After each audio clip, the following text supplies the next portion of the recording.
Hi guys, I'm Becca Otis from Five Lines Pottery, and I'm located in Van. And I'm Ryan Durbin from RD Ceramics, located in Highland Heights, Kentucky. And welcome to Wheel Talk. Tell us that again. Tell us what again? Okay, Ryan's What's your mom. Yeah. Ryan's mom asked Ryan what he wanted for his birthday, which, by the way, is on 4/20, and he said, I did. Apparently, there was a budget of $100. I didn't know this, so I had a puffy burnt orange vest on my eBay watch list that I actually negotiated with somebody, and he did not accept it. So I was like, she's gonna get it. So she's gonna get me that. Looking forward to that. And then she's like, okay, your budget is now $64. What else do you want? And then I picked out the Pulp Fiction soundtrack vinyl because we listened to the vinyls with dinner when Rachel and I are making dinner a few nights a week. We make that together. And then she was like, $38 left. What else you got? And I watch a bunch of like tiki making videos and cocktail making videos. So the last one was a bottle of Smith & Cross Jamaican rum. So we can make some cocktails at home. and I have something to add that I think that you would like, but I don't know if you've had it yet, Ryan. Okay, so I don't know if you know this, Heidi, but Ryan's a huge sweet tea fan. I think everybody knows. Oh, okay, yeah. Yeah, I love sweet tea. You're kind of southern, right? Or an Arnie Palmy. Or an Arnie Palmy. Oh, okay, or an Arnie Palmy. And, you know what an Arnie is, right? Yes. Okay. Yes, For anybody I know. that doesn't know what an Arnie Palmy is, right, it's right. an Arnold Palmer, which is lemonade and sweet tea. Okay, so I I'm put more of golf, a remember? 2/3 sweet tea, 1/3 lemonade for the proportions. That's my ideal proportions. that's his ideal proportions. Okay, so, well, anyway, so I was put onto this vodka this weekend while we were down in Vegas, and you know the Deep Eddies vodka, right? Yeah, Rachel loves it. That's the Austin version. She likes that one, and I think she's had the cranberry one too. We have both of those here. She gets the big bottle of Deep Eddies lemonade. Does she get the sweet tea one? No, she just gets the lemonade one. Okay, well, there's a sweet tea Deep Eddies, and if you mix it with lemonade, it tastes just like an Arnie Palmy, and it is so fucking good. Now, I don't know if your ratios would work well enough for it, because my friend loves it. She thinks it tastes just like sweet tea, but I don't think it's sweet enough personally. So, okay, it doesn't taste like a twisted tea. I'm guessing it tastes stronger than that because it's just straight vodka. Yes. Because twisted tea is like a malt beverage. No, twisted tea is a weak ass drink. Those, I could literally drink 10 twisted teas and not be drunk. Becca's got a high tolerance. No, it's like those things are weak as fuck. Like, come on. I don't think I've ever had one. They're delicious, don't get me wrong. Oh. But I've kind of did the inverse of that. Alcohol. I've taken a Raising Cane's sweet tea and Deep added Eddies lemonade to it. But I definitely didn't have the proportions right because I probably should have put a shot of the lemonade. I think I put too much, so it like overpowered it. Mm-hmm. Yeah. So it wasn't the right proportions. You can't do a 2/3, 1/3 situation. You'll be fucked up. Yeah, for sure. Can you hear the cat?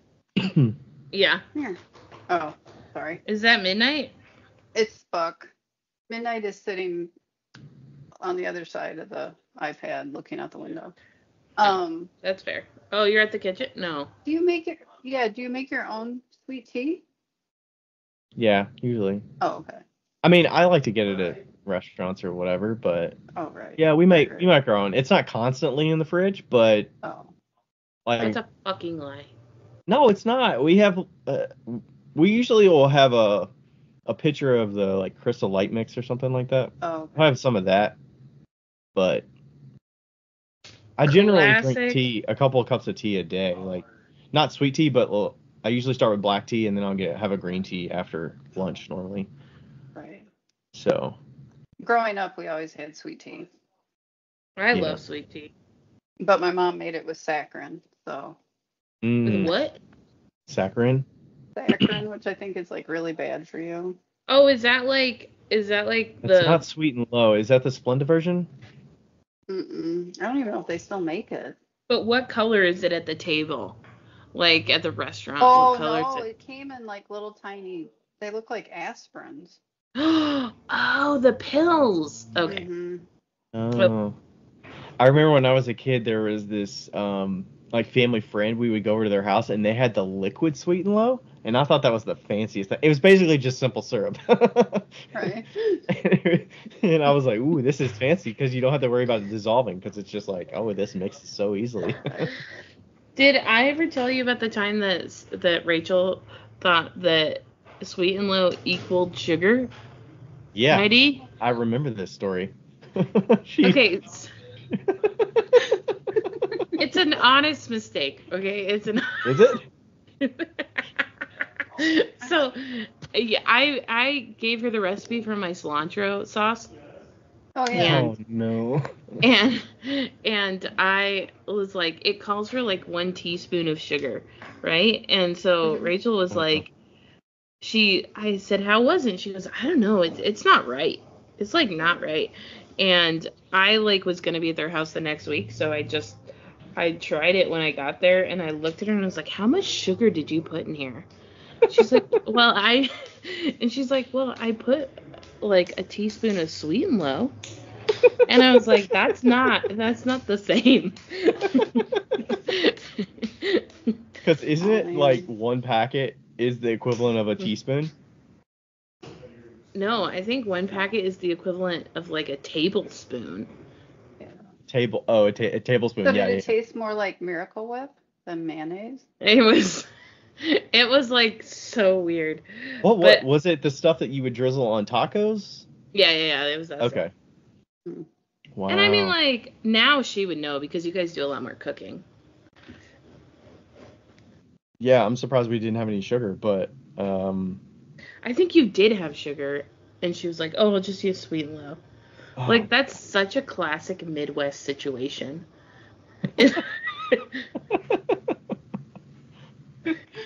Oh, that's funny. Anyway. Sorry, but it does sound kind of gross. Yeah. Did you actually try it? There was some left, right? And you had it? I tried it, and I was like, no. It's like, no. Not gonna work for me. Not gonna work. Yeah. I feel like we should probably tell people who Heidi is, even though if they don't know who Heidi is, you've been living under a rock. Heidi's been back a few times, but Heidi, how do you like to introduce yourself? My name is Heidi Fahrenbacher, and I... Are you okay? Yeah, and I run Bella Joy Pottery. I usually just say, hi, I'm Heidi. That's how I introduce myself. What is back there that you keep getting distracted by? The cats. We have a stray cat that we have another stray cat that has showed up, and the other cats are like going crazy and they're running around. And I got bit by that cat, so I'm like, go away, cats, stray cats. Do they turn on each other in the house because they're like their senses are heightened for the stranger, and then they're like, and they're they'll start like growling at the window and like clawing at it, and that's what I'm distracted by. Okay. I won't watch fair. the cats. Yeah. Oh, sure. This is my 3rd time on the podcast. Thank you for having me. You were officially our favorite guest. You're a regular now. I am a regular. Reach regular Emily status. asked if she just listened to the last interview, and she asked if we were actually ever going to do a follow-up. Who did? Emily? Yeah, Emily. She was telling me that she was listening, and it's something... No, not Emily. Emily Russ? Russ. Okay. Emily Russ Ceramics. That was with us at NCECA. She texted me, and she was like, something that we said she was absolutely dying over in the podcast, and I can't remember. Because Now I I wish I would looked have up. listened to it again. I did Oh not. no, it was because we said we looked up accelerated nursing programs. Like if we have a bad show. Oh, okay. Like how long would it take to become a nurse? That sounds like a lot of work. It does. And I don't know that I looked the up mental how health of a long. nurse is much better than the mental health of an artist. Like, I don't know. They seem pretty overworked to me. I don't know. I looked up how long it would take to get a therapy license. Oh, yeah. That's a long time too. That's not What that about long. something like an electrician or something? I feel like That's that like would be 6 years. Oh. Okay, that's a lot. Yeah, because you have to like apprentice, right? Yeah. Dang. I mean, you're getting paid while you're being apprentice, so there's that, but That's true. by the time we would become electricians, our body would die. Like, How many jolts do you have to take? like literally my left leg right now, just below the knee, right below the knee, from the like in the calf area, is so sore from something, and I don't even know what the fuck it's sore from. Like, Is it from crossing your legs the wrong way on the hammock or Oh. something?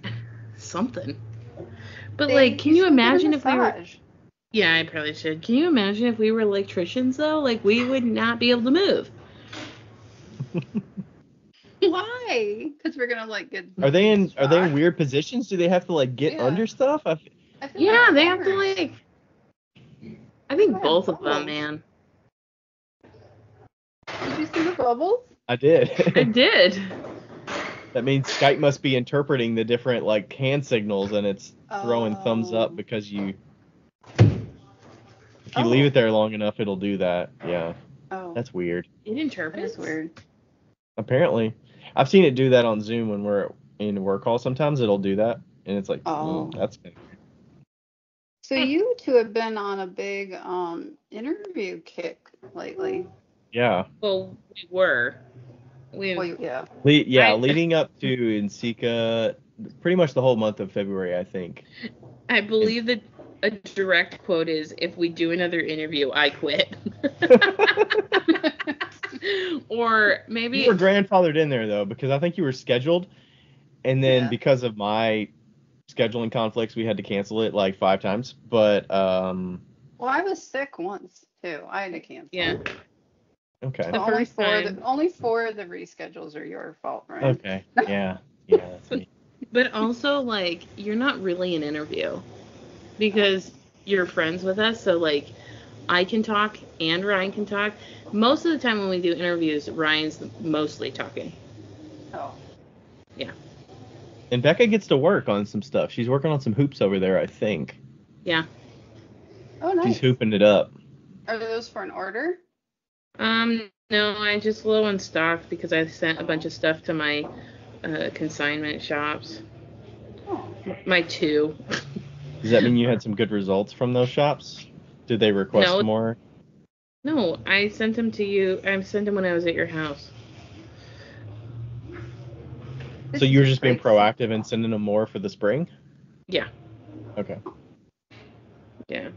That is nice not having to worry about them asking you for them, because I feel rushed when someone asks me and I'm like, oh shit, like I had all these plans and then I got to dedicate this other stock to them potentially, but maybe not. I don't know.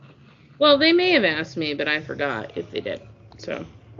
How many shops do you consign to? Just 2. Ryan, how many do you consign to?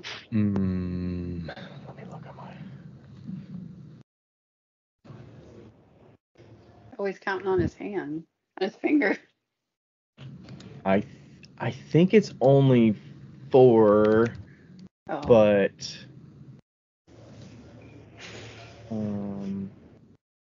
consignment, yeah. 1, 2, 3, 4. Yeah, 4 main ones, yeah. I have probably 6 or so wholesalers. I consign to one place. One consignment shop? Is it local? I It's assume. Pewabic Pottery. Oh, that's sweet. In Detroit. So. Did that feel like, how long have you consigned with them? Oh, a long time, like maybe 15 years. Whoa. Yeah. Because people know that name now. Have they always been that big of a name?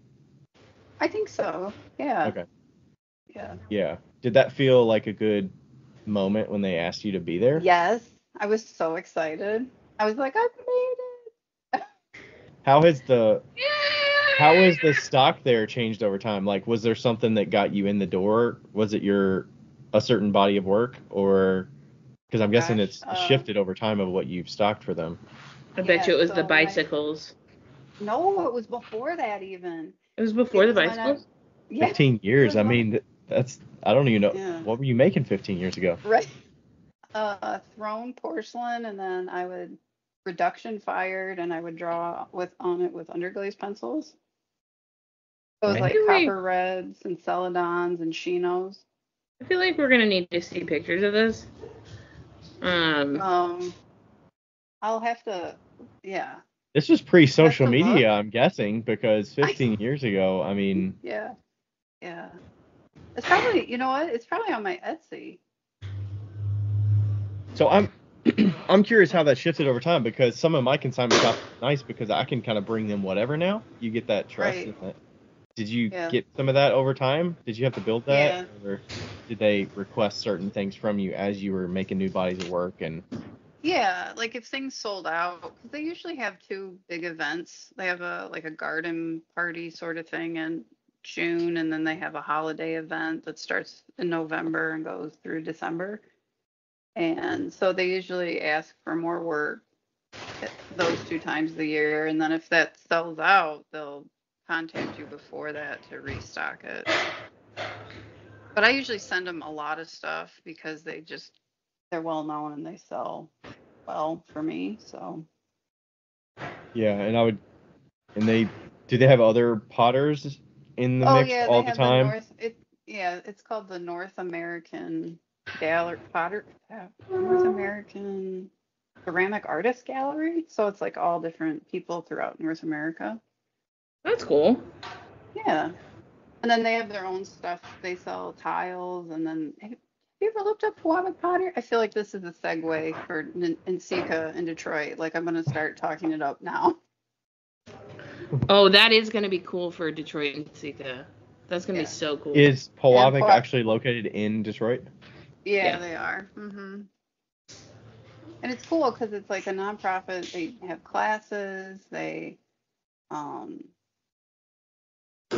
and they make tiles, and you can go if you take a tour, you can see all the old like plaster molds from like the early 1900s. Yeah. Because that's how they started, and then they make this really cool like lusterware, but I don't know how it's made because it's a secret. But it has to. So I can't really explain it because I don't know how it's made, but it's really pretty. It's like iridescent. Oh, that's cool. Mm-hmm. That like arts and crafts movement, like iridescent stuff. Yeah, it's cool. I think I'm on their website. It's the gallery is called the Independent Artist Gallery. Oh, maybe they changed it. Does that sound right? Yeah, that might be what it is online. Yeah, I see your stuff on there. Bella Joy Pottery, Striped Collection. Yeah, they call it collection.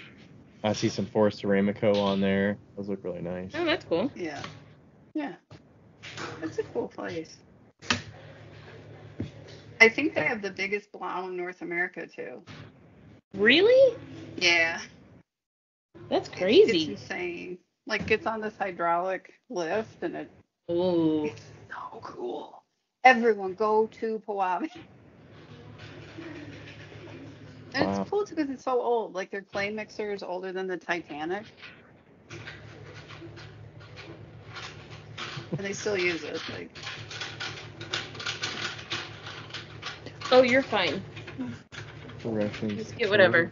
So where is it? It's in. Oh yeah, it's kind of about downtown Detroit. Wow. Mm-hmm. I should interject quickly. That'll definitely be a spot to stop at. P.S. I'm, for those of you listening, I'm in the clay room of the Tilted Kiln. She's in the stock room.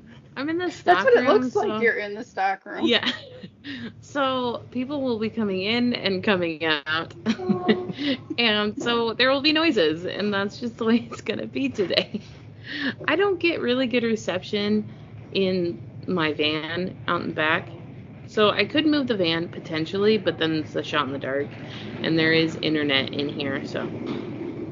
I appreciate the good internet connection. I thought you Deal might. with the noises. I thought you might. You know. Yeah. Yeah. Anyway, you can continue.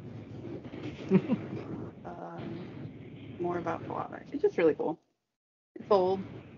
Yeah, I've never been there before. I I think I just heard the name a couple years ago, maybe, in our show or something. Or I've seen some other work up in Michigan, and some other had mentioned the factory or something like that. But yeah, that'd probably be a pretty good studio to see. Is it similar? Did you go to Rookwood when you were here in Cincinnati for the NCECA? I didn't. I missed that, and I really wanted to go there. I feel like it's probably like that in a ways. Probably. Some ways. Because they're I'm old. sure it is. Yeah, it's very old. Rookwood was like the first ceramic studio in the country, wasn't it? Oh, okay. I don't know. I'm not going to quote you on it. I don't Sure. also don't want to quote myself. Next podcast, you have to have a ceramic historian on. We actually know the ceramic historian gave us a tour at Rookwood when the Clay Alliance had a meeting there. Well, that's back cool. last year. George. Oh, that's. I think he's been on the Core Clay podcast that they host, Clay at Our Core. He takes classes at Core Clay and makes his own work and stuff. Oh, that's cool. Well, you want me to read you the 5 things to be happy about today that I came up with? Yeah. Oh, yes. Yeah, Heidi. I made a special request to Heidi. She brought 5 things to be happy about back to Instagram. I don't know if it's back official, but it was on there today, so I hope that means it's gonna stay. Yeah. And I asked her for 5 things to be happy about to start the podcast. She said the book is at the studio. She is at home, so I feel like I should read the list. I have a list here of things I need to order. I feel like I should just read that, but I actually did come up with 5 things. What is that noise? Becca, you gotta mute or something.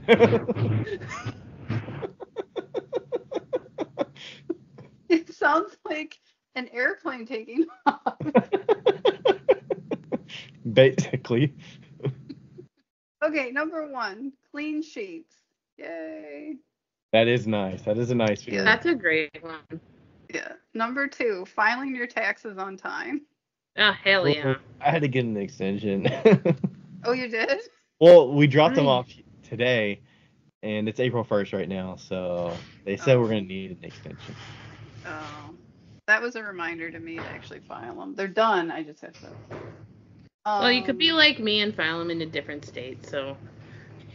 And then have to contact TurboTax to get them to fix it. Oh, that's right. We're going to circle back around to that. Number 3, buttercream frosting. Oh, fuck yeah. Number 4, goats frolicking in the grass. Hell yeah. I like goats. Baby goats.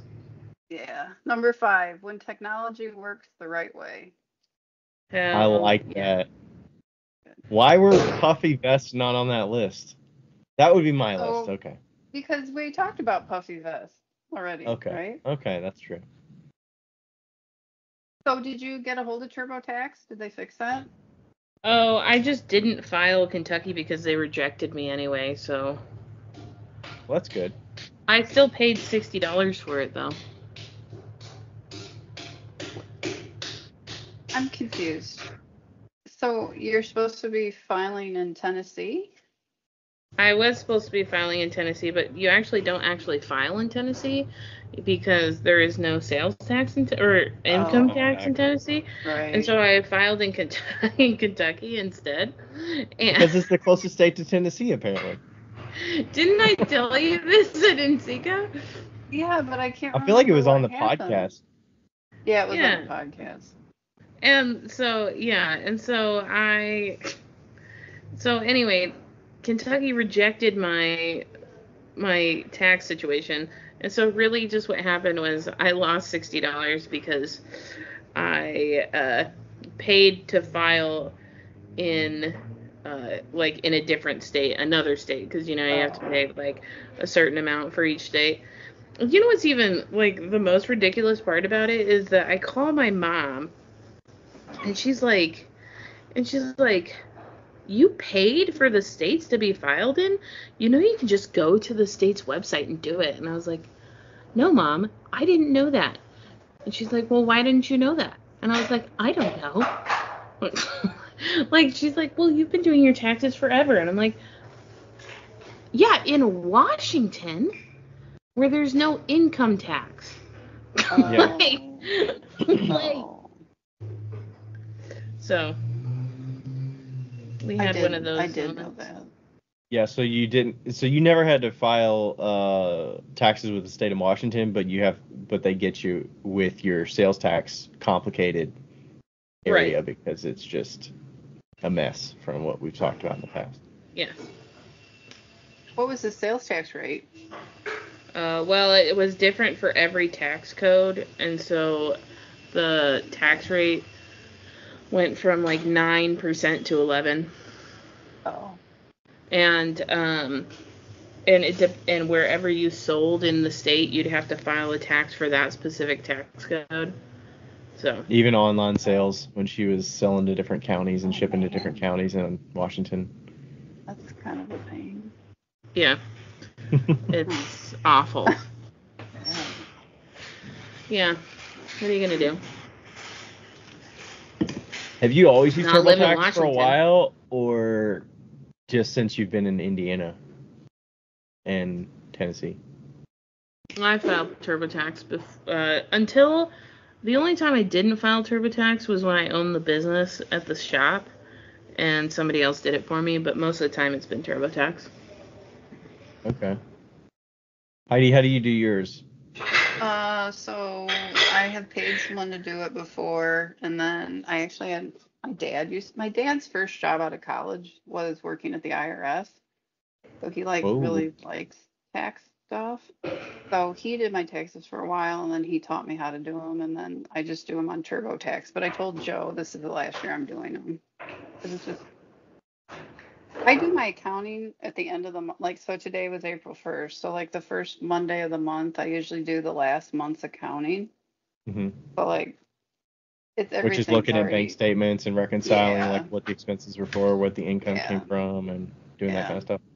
Yeah. So it's just it's a pain.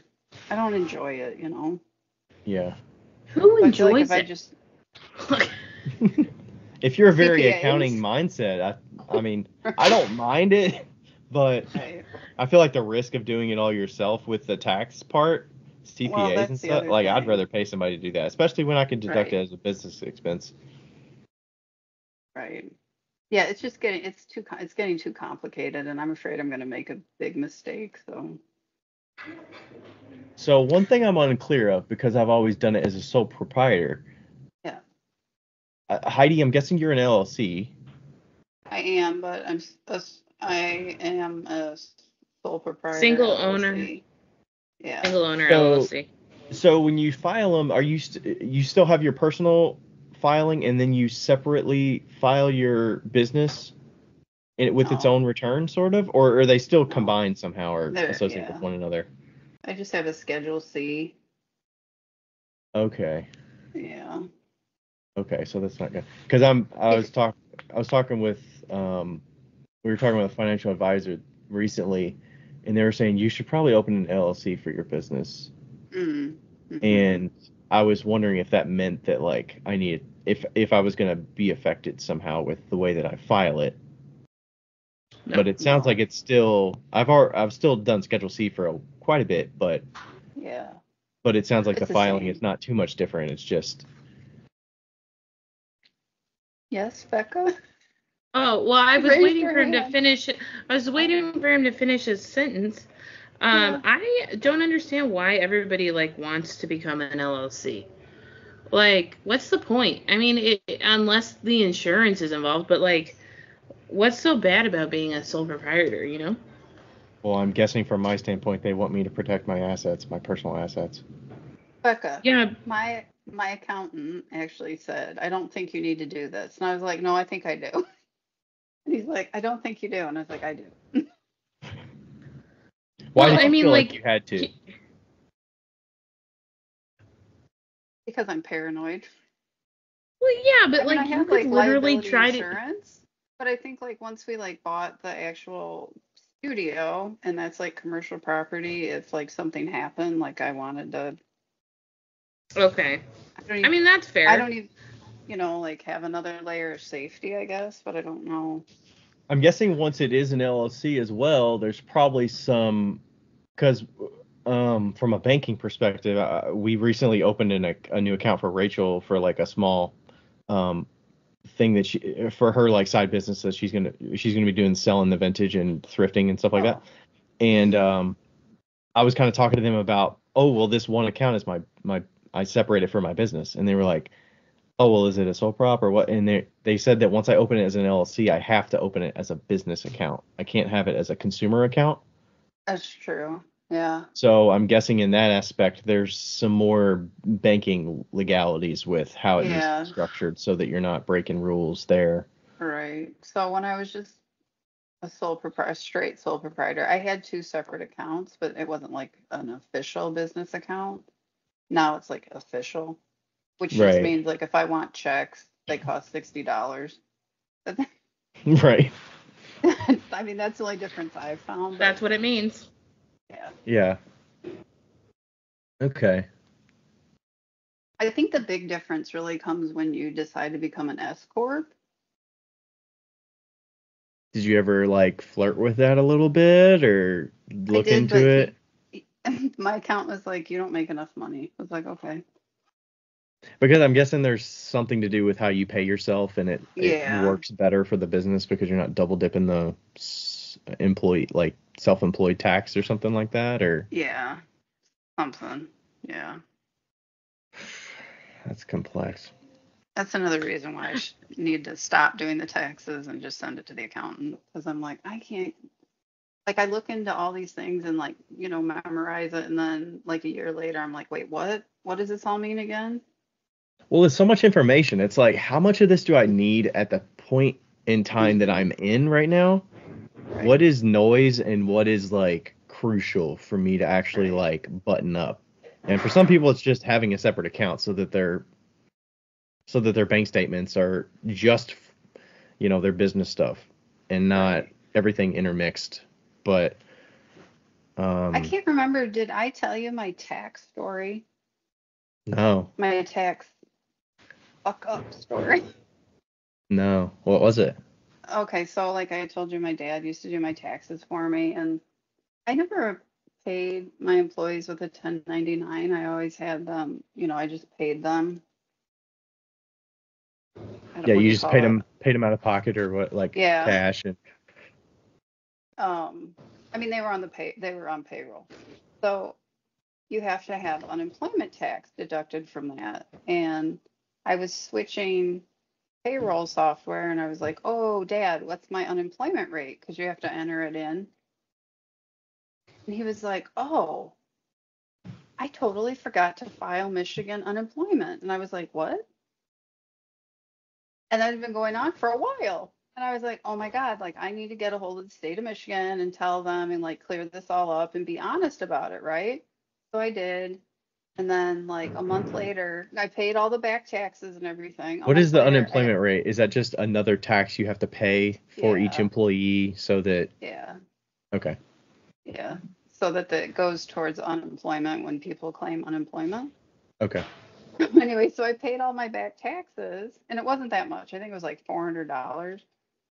And then like a month later, I got a bill from the state of Michigan that I owed them $9,000. Oh God. Was that And like I was like, interest and penalties or something or what? yes. And I was like, well, I guess I'm closing the business. Oh my gosh. Was that for one Yeah.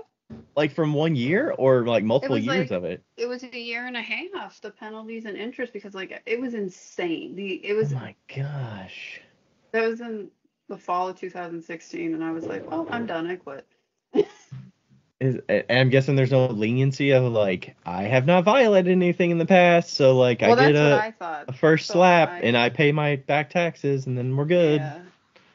So I went to my accountant and was like, oh.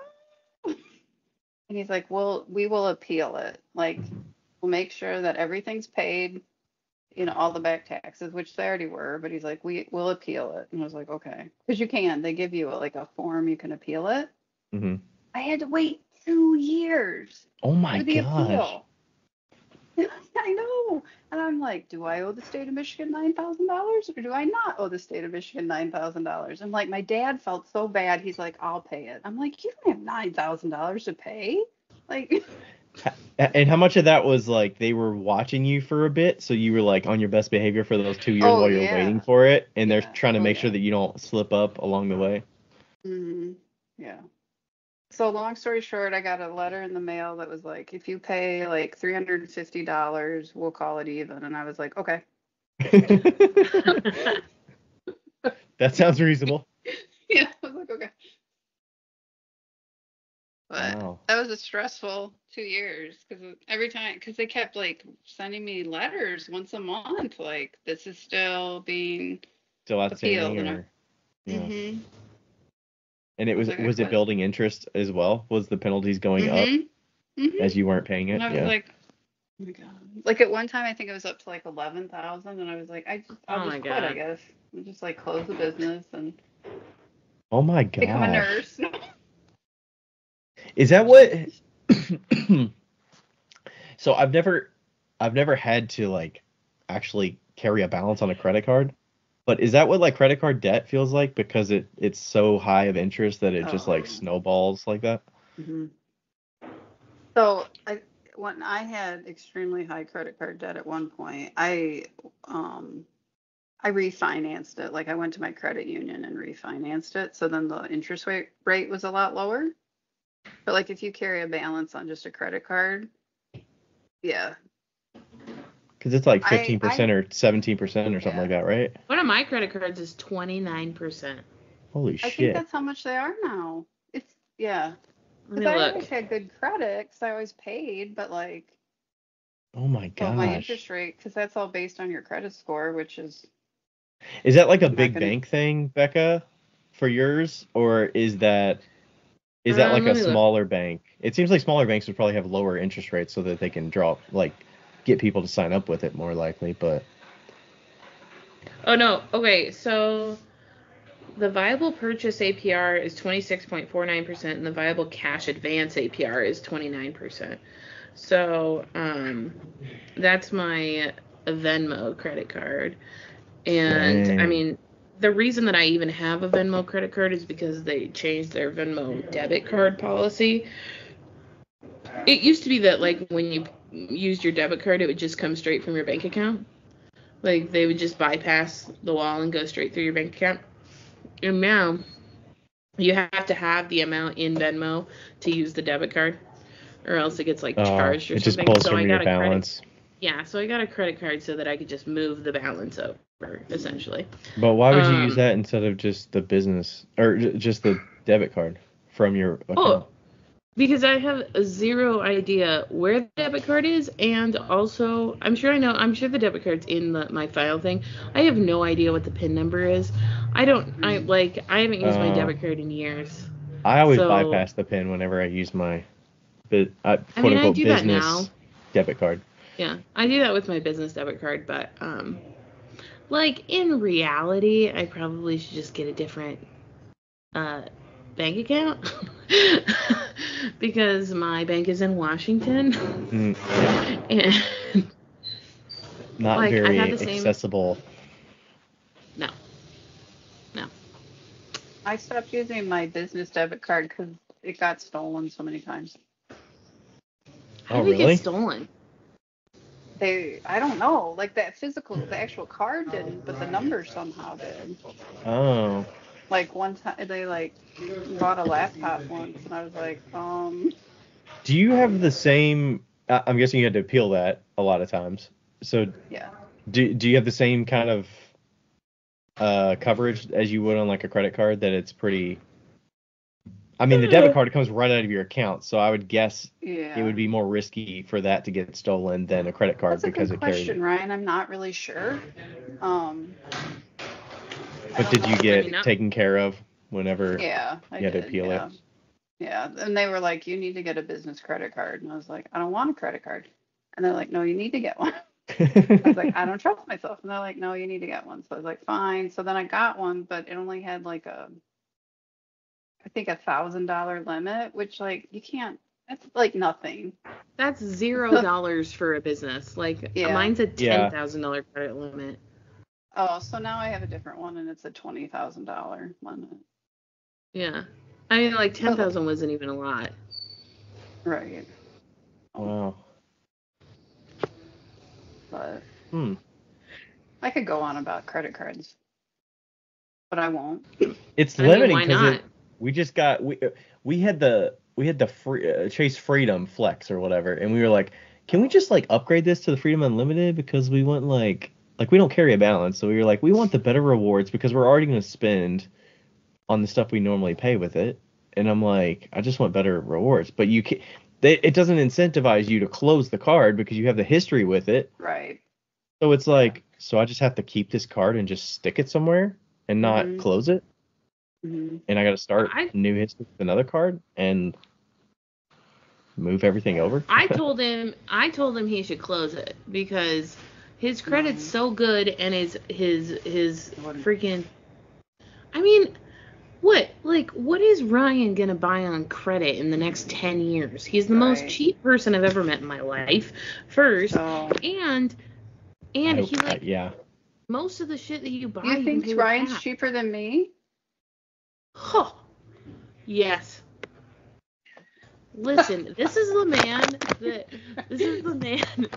that went to his mom's house and was like, "Do they have brand potato chips?"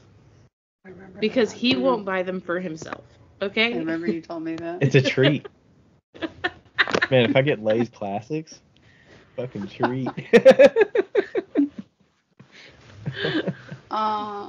They say not to close them, but I've closed some in the past, but it was like I've closed all mine. It was like a U.S. really? bank one. when I was in college, it was like the first one, and they had no benefits to it. It was just the student credit card, basically, so that you can build credit, basically. But right. I mean, I've closed a few, and I don't feel like it's really dinged my credit all that bad. But I mean, I have a 780 credit score, and it's not far from mine. good. I think ours just broke 800. We just got a notification it broke 800. I mean, the only reason I don't have an 800 is because I don't own a house, and I have such little debt. Like my debt to income is, so like. Yeah, we're nickel and diming here. Closing a card is probably gonna bump it for a small period of time, and then it'll. Right, and then it'll go right back up. That's what I think, but I'm also not a professional.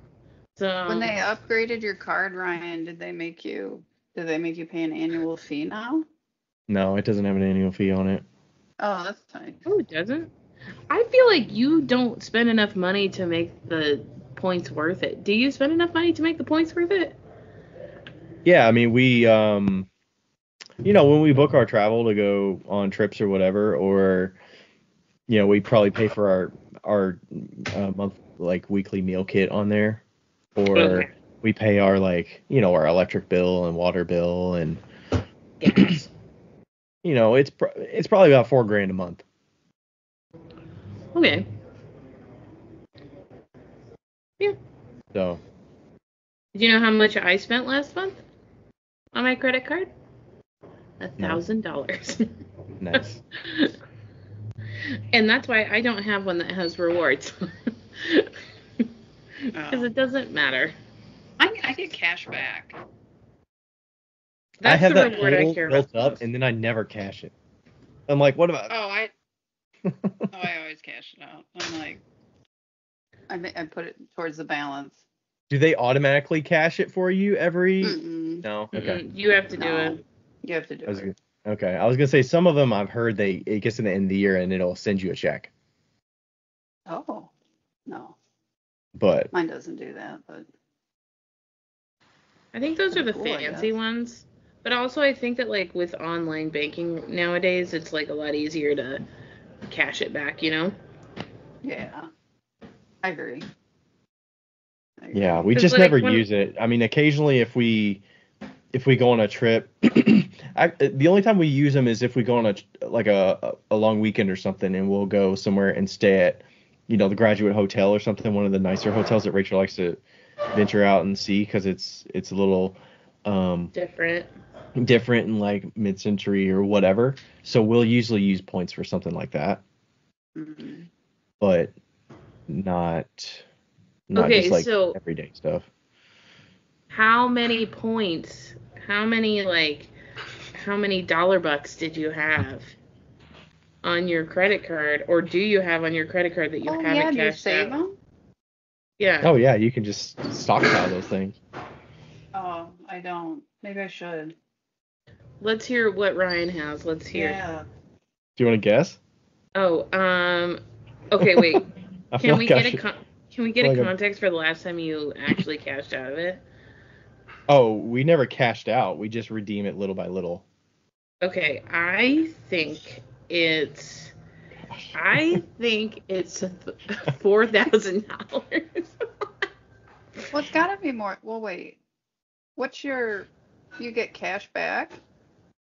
Well, there's two different ones. There's the Chase Freedom, which is cash back, and Okay. then we have a Capital One Venture as well, which is a travel card. Okay, well the travel card's probably been dipped into a bit. Hmm. I don't know. What do you 'Cause think, Heidi? It depends. Like, do you get different cash back rates depending on where you purchase things? Heidi, Yeah. you're thinking too much about this. Just throw out a number. Okay, $1,000. All right, if we're talking strictly cash back, $3,700. Oh, I was so close. Wow, you were. Which, You should if go on you're The Price is talking Right. in points, it's 376,000 points. Damn. Which sounds horrible. It's like pennies when it's kind of like converting airline miles. It's like Right. it's like nothing. I'm gonna That's start saving mine crazy. now. Get on that. Why don't you take your wife out on a fucking grand ass trip with that shit, man? Yeah. We go to graduate hotels every now and then. We go to tiki No, bars. Ryan. No, Ryan. Do Oh, something like, fucking great out We're of the going to Spain ordinary. and Portugal in the Surprise summer. her. That's Take not great we enough for you? are? That's not great enough Oh, for you? that'll be nice. Yeah, we're How going to long Spain are you and gonna be Portugal. gone No. for? 10 days? 10 days. Oh, nice. Okay, Ryan, this is what you're going to do with that $3,000. Okay, at least some of it. When you're in Spain and Portugal, you're going to find the 3 Michelin star restaurant, and you're going to fucking go to it. And you're going to not even waste, like, you're just going to spend all your fucking money on that 3 Michelin star restaurant, and Rachel will be so happy. Brian's like, I'm not doing that. Maybe. And if you don't do that, I'm going to show up and take all the money and do it myself. No, you're not. The Venture, we don't use the Venture as much. The Venture has 145,000 miles on it. So how many plane tickets is that? It's not that much. Like, Oh, that's probably Great. that's probably like $600 or $700 ticket maybe. Oh, Oh, okay. that's not bad. Oh, So you dip into that pretty quickly. right. I can't remember the comparison if that were to be like dollars, but Wait, do you know what you could buy with $3,000? A fucking hot tub. we are gonna buy a hot tub. I know. Are you? Yeah. I'm so excited. You need to get on the Peranto so I can also enjoy it. Toronto. I'm Peranto. trying to see the last time we redeemed points for the Capital One. You know what I was thinking about today while I was driving to get a shower? Because I go to the I go to the community center to shower, and I was like, oh, I really want to go swimming, but it costs like $5 to go swimming, and there's like a shit ton of children in there, and I don't really want to like swim and with the piss? children. Yeah, and like, okay, Ryan, and then I don't was pee in thinking pools. about. Well, What? neither do I don't but pee in pools, also, but I would like, assume it's kids are more likely chlorine. to. Oh. Urine's sterile. Yeah. That's not what you have to worry about. But they do say that if your eyes itch from the chlorine, that's because of pee. That sounds like, remember when they used to say if you pee in a pool, it'll like dye red? The water will turn red. Go blue like Sometimes in Grown Ups. they do Maybe have the Grown Ups. blue one. Sometimes they do have the blue ones. Anyway, moving on. I was like, They God, do? I really want. Yeah, some pools do. Maybe somebody just had a urinal cake in their pocket and they dropped it. Yeah. They warn people about that, or they're just like if you pee like in the locker room, you know how they're like, please shower before you jump in. They're like, Yeah. if you pee in the pool, it'll turn blue. If you pee in the pool, everybody will know. Yeah, you have to have a warning sign. That would make sense, right? You know? Like, That'd be the right I don't thing think they could ever. I don't think they could do that. I don't think they could do that like at a community pool. It would be blue all over. But but I do like at like a private type pool they could, you know, like no kids allowed. Anyway, I was thinking of.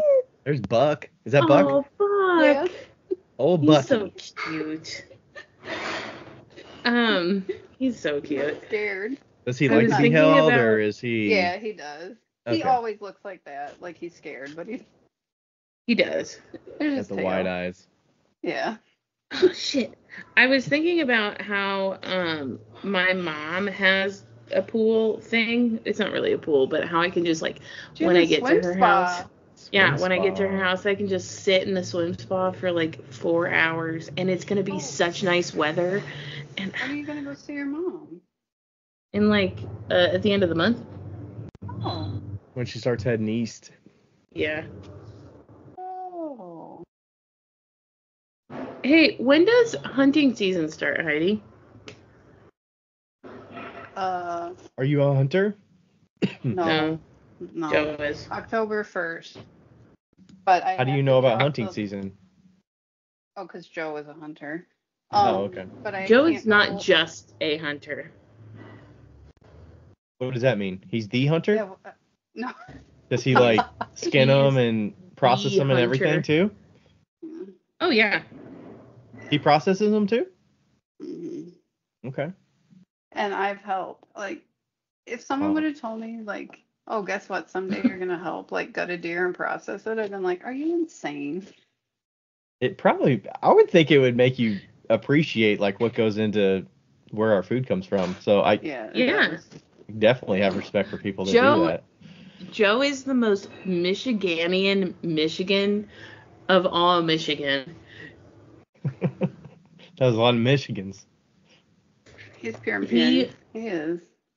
I shit you not. I thought that he was like, oh, it was like, cool, you hunt, like, cool. No, this motherfucker has a Rubbermaid tote, like a 60-gallon Rubbermaid tote just of antlers. Oh my gosh. I thought you were going to say ammunition, and I was going to be like, what? Oh, no. Of antlers. No. But I feel like but I feel like we should also clarify that they shoot a deer and they eat the deer. And that's their meat for the entire year. Right, Heidi? Mm-hmm. Which is another thing I was like, I used to not like venison. I thought it was gross, but I like it now. Yeah, he's very conscious of the animal, I feel like. Yeah, I feel like that's most hunters that are doing that kind of thing, like hunting deer and elk and stuff like that. Like you're getting it to, you're not just leaving it out there. Like people are actually eating it, so. Right. Yeah. And like, Not like big game hunting, well, but like if you're, Oh, right. hunting and Yeah. bow hunting especially, that's such hard work to do that like you're definitely making yeah. use. Dick Layman is a vegan except for the deer that he hunts. Right. Oh, the really? one deer. Yeah. That's interesting. Yeah. That is an interesting thing. Yeah. My uncle is a I went taxidermist hunting. actually, so we've been around that. We've been over. They have a bunch of Who's the taxidermist? My uncle is a taxidermist. Oh, okay. It's called Durbin's Taxidermy. Oh, Where is it? cool. In Kentucky. Oh. No shit. Where in Kentucky? In Louisville. Okay. Oh, is it? Yeah, I think because like deer hunting is very popular here in Kentucky, so he's mounted a lot of the deer, and he does fish and different cats and stuff like that, so different elk and all that kind of stuff. This is turning into the funniest podcast ever.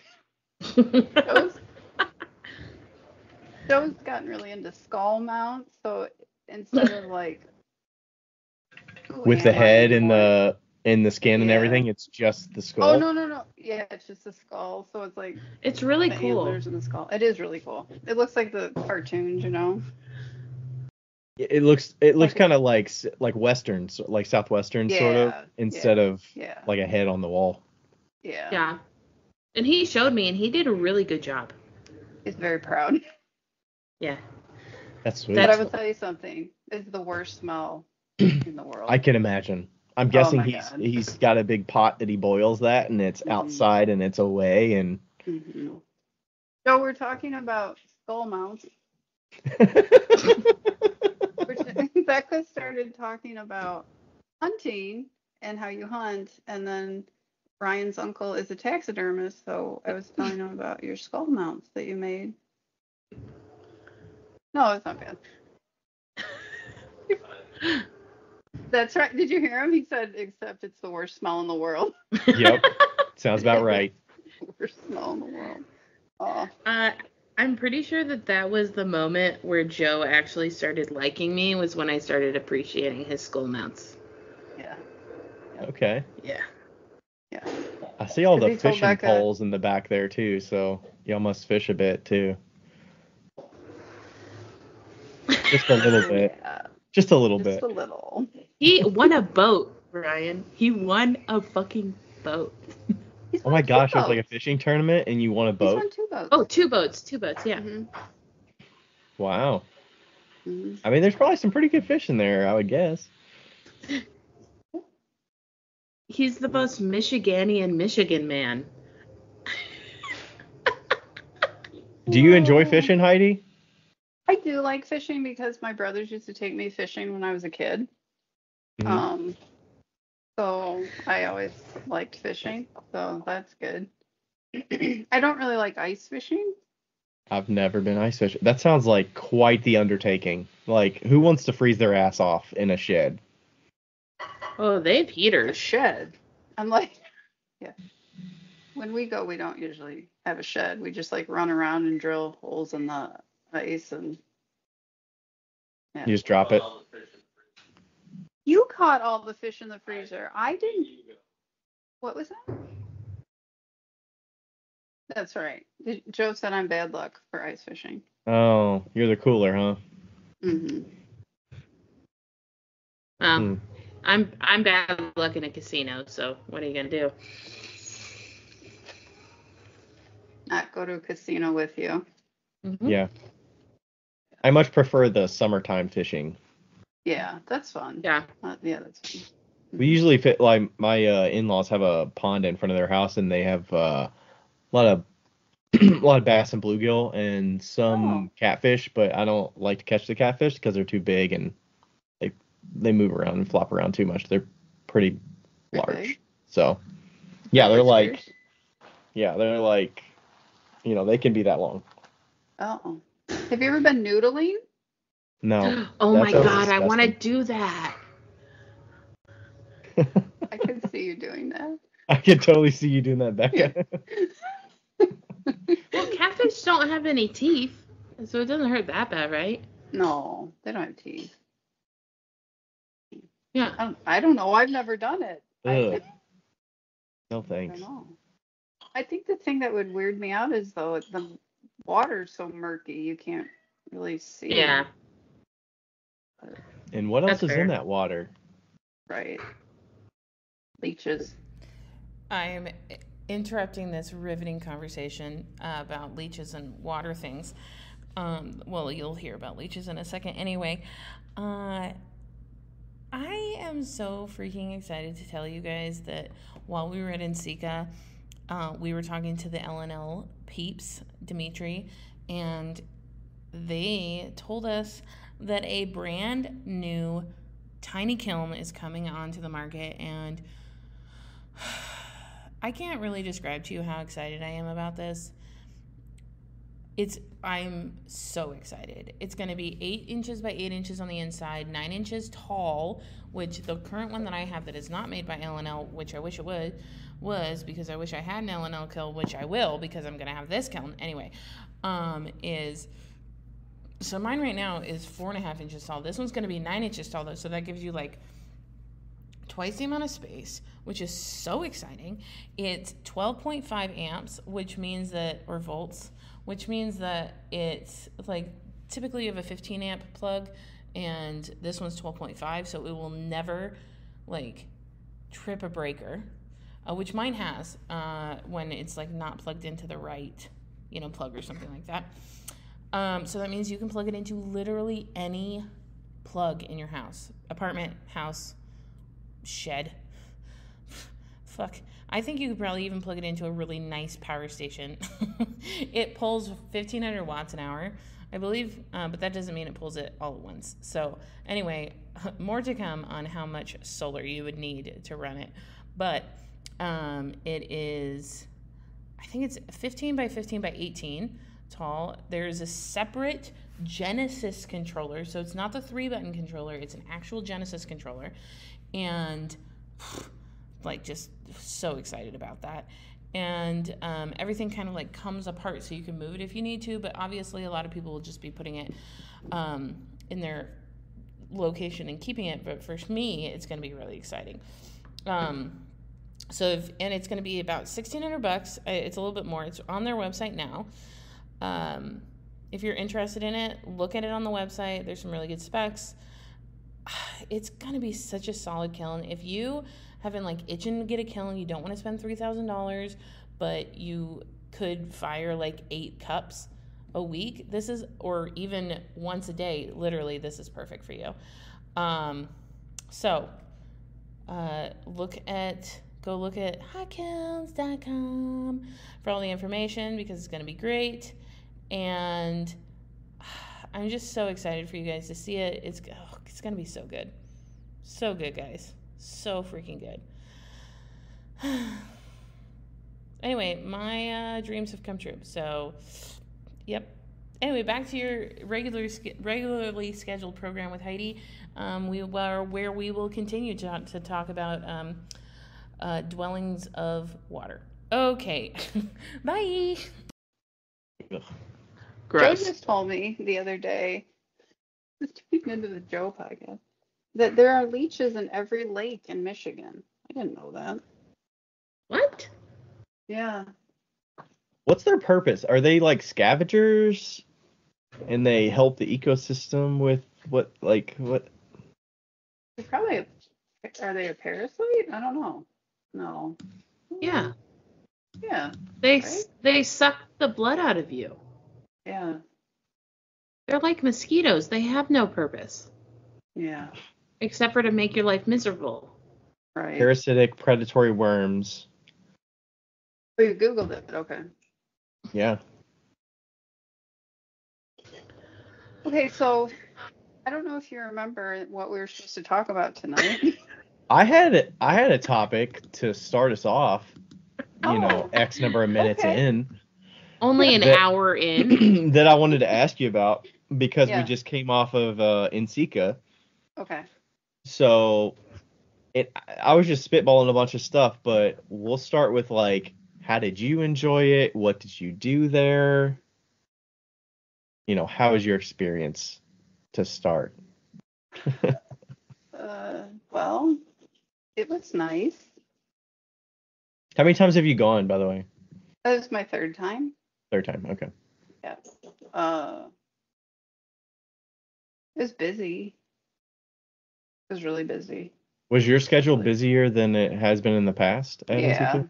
Yeah. It's usually, well, like the first year I went, I worked with GR Pottery Forms, like in his booth. So then he paid my way. So that was nice. And then I had to work a couple hours a day, and then I got to do whatever. So I went to everything. And then last year I gave the pricing talk, and so I got to do a fair amount last year. But this year it was like, oh, Heidi, why don't you just try and like pack your day full every day? I don't feel like I got to do like I didn't go to any of the exhibits. I think I listened to maybe 2 talks. Same with us. That's what Becca and I kind of felt. Oh. And we talked about this on the episode that just came out when we were riding back from NCECA.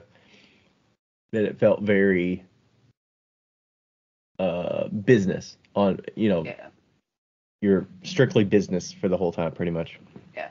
Like I had a lot of fun staying with you all. That was nice. Actually, nobody's heard our story about Angelique. Oh. Oh. You haven't We did not hear that story yet. Not publicly. So Becca and I were sleeping in bunk beds. I was on the top bunk. Becca was on the bottom bunk. It was the chintziest bunk beds ever. So like when Becca rolled over, my bed shook. When I rolled over, Becca's bed shook. So we weren't sleeping that great to begin with. That was a nice way to put socks on me. Right, because your hands were purple. That was the night Becca colored her hair, and it was quite the mess, and her hands were all purple. So she had to save the white bed sheets and pillows and everything. Yeah, and then we hear this.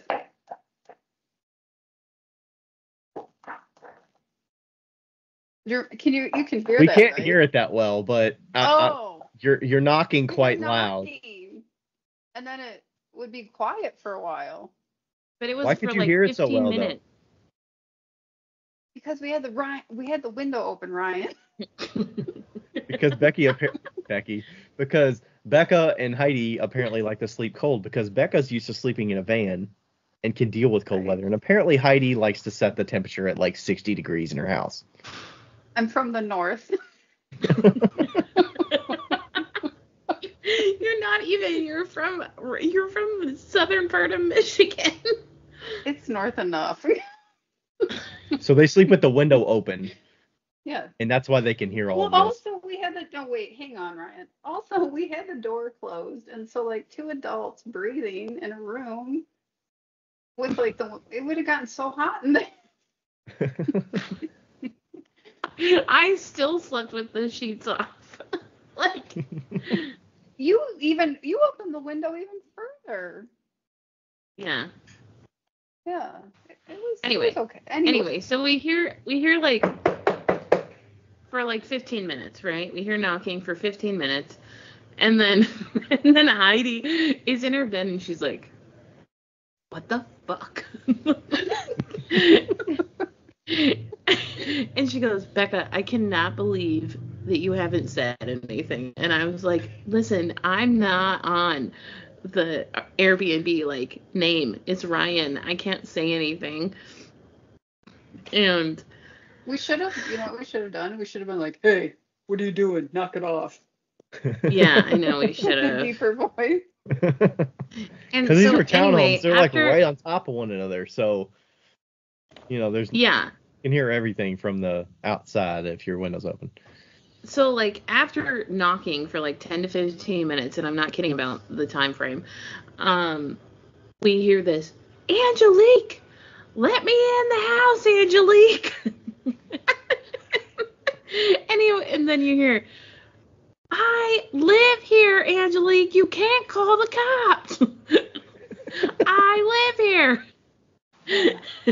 and then I'm not gonna do anything. I promise. Angelique, just let me in the house. I'm wet. And it's funny because like we're laughing now, but at that time Becca and I were like, oh no, like is this gonna turn into like a domestic violence situation? Yeah, because it was also 4 a.m. That should be noted. 4 a.m.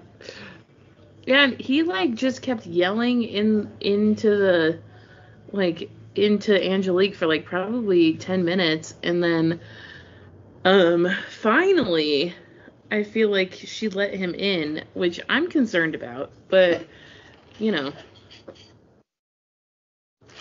And then did you sleep like babies after that, or? Yep. Without, as long as you didn't move in the bed. Yeah. But the next day when we woke up, no one else in the house heard what we heard. No. I was in the room. Nobody. I was in the room right next to your all's, and I had my window cracked a little bit because it was a little warm. But I did not hear any of that. I sleep pretty deep. So loud. It was so loud. Yeah. Yeah. I sleep pretty good too, Ryan, because like Joe's alarm goes off at 5 o'clock every morning and I never hear it. But that's because you're expecting to not hear it. Well, that's true. But that banging on the door, that was loud. Like at one point, me and her were both like trying to like see out the window. We were like crouched right next to the window. Yeah, y'all were like one over the other, like, yeah, what's going on? Well, also when we got back from dinner or was it the pop-up? We got a ride back from Speedball after dinner on the first night. And when we arrived, they dropped us off from the street, and there was a dude standing in the doorway behind the door with the window like right in the frame of his head. His head was right in the frame of the window, and he was just staring. He looked like Plankton staring through the window in SpongeBob. Like, that's what he looked like. Like, staring at the SUV as we were getting out of it. That was the townhouse next to us? Yeah. Yeah. With the vehicle, with the Mustang or whatever. So I'm assuming that was the same Mustang house that Angelique was at. Yeah, I think so, yeah. And he was just staring at us. We got out, we went in, and then some of the folks that were with us in the car, they like rolled the window down and said like, "Hi, how's it going?" And like nothing. Oh. So weird. Yeah. So I'm sure something not okay was happening. Yeah. Next door. So. Yeah. Well, I hope they're okay. So anyway, NCECA, it was fun. There were a ton of people there. Yeah, it said it was a little over 6,000, something like that. 7. 6.5, 7. On Wednesday. Wow, that's a lot. Yeah, it was a lot. 7 on Wednesday though.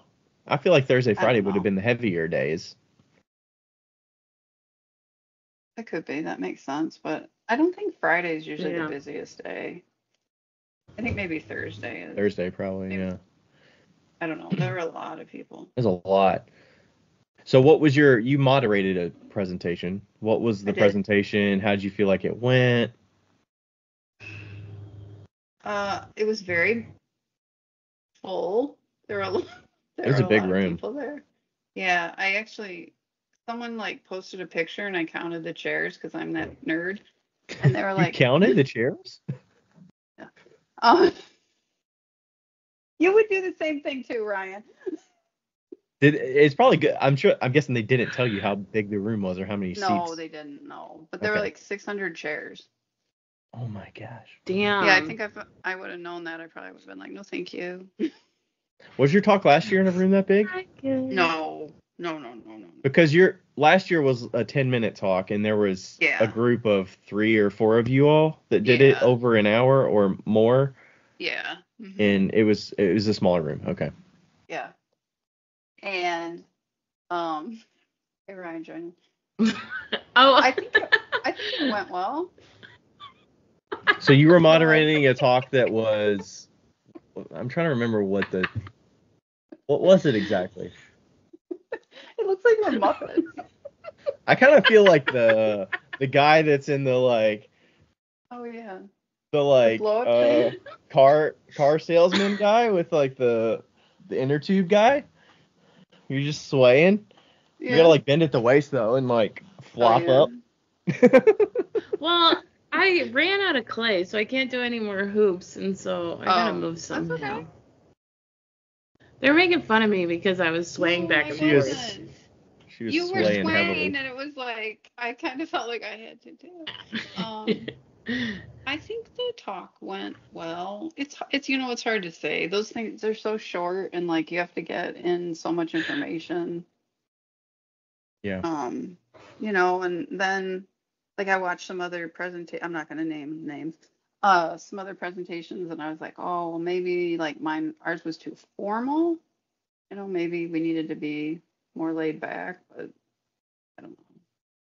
Because it's kind of framed as like a got something out of moderated it. discussion, sort of. So it feels like it has to feel natural, like you're kind of proposing something and then you're leaving it to the panel to kind of put their take on it and keep it flowing and conversational in a way.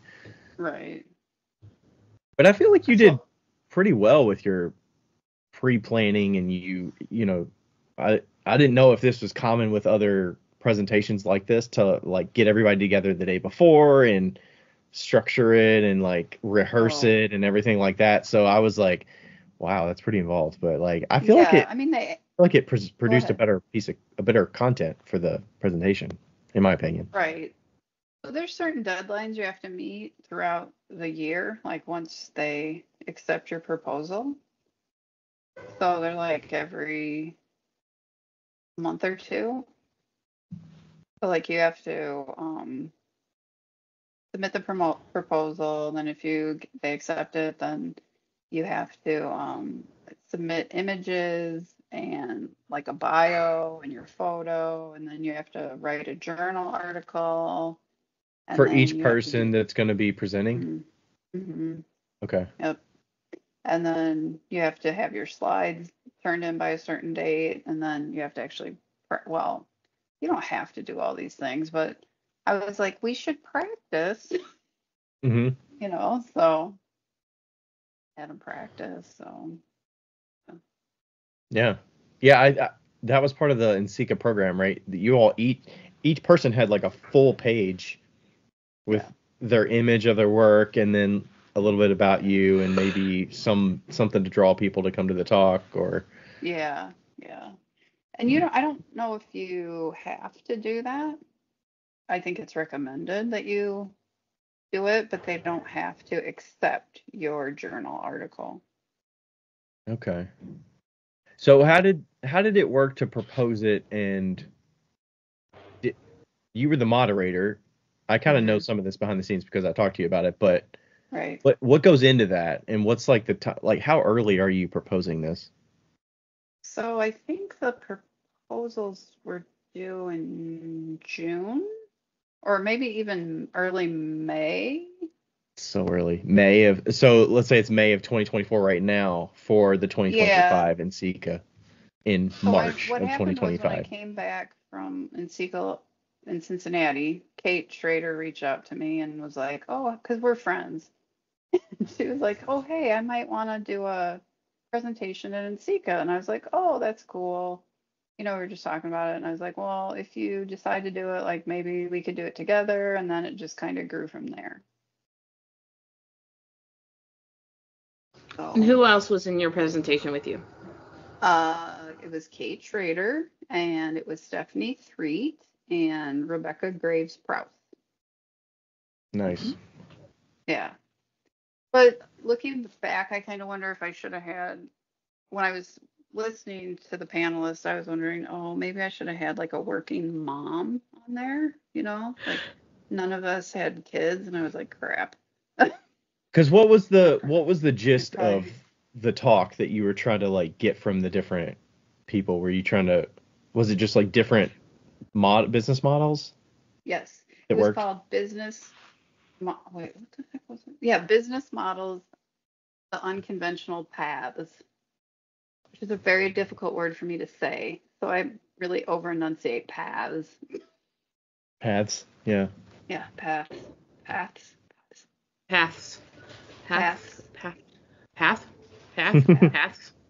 Path. Path. Paths. Paths. Paths. Paths. Paths. Yeah. So no, I think it was good. It's just hard because I think people want you to get more specific. That's what I kept hearing, like just about like talks in general. People want like a little, like they want you to get very specific, and you just don't have a lot of time. Yeah. Yeah. You know, like I would love to go into like more detail, but we don't have that much time. But I'm guessing there's a opportunity for people to come up after and ask specific questions to the specific people if they do have them. I had to leave for the question portion. Did you all get any questions that were getting like that's probably an opportunity for people to get deeper into specific things if they need it, right? Yeah, it is, but I feel like I should have moderated that better and told people to kind of condense their questions because I think we had like 15 minutes and we only got through 3 questions. Right. I feel like that's great for 15 minutes.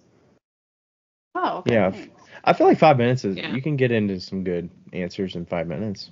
Yeah. I mean, unless you feel like each person has to say something. So four people, 5 minutes, that's a minute a little over a minute a person. That can feel like a lot, but. Right. Do you know what my favorite? I'm gonna completely go off topic. I just thought about it when we were talking about paths. My favorite part of NCECA, I think, for me the entire time was when I woke up one morning and me and Heidi had a full conversation in grunts.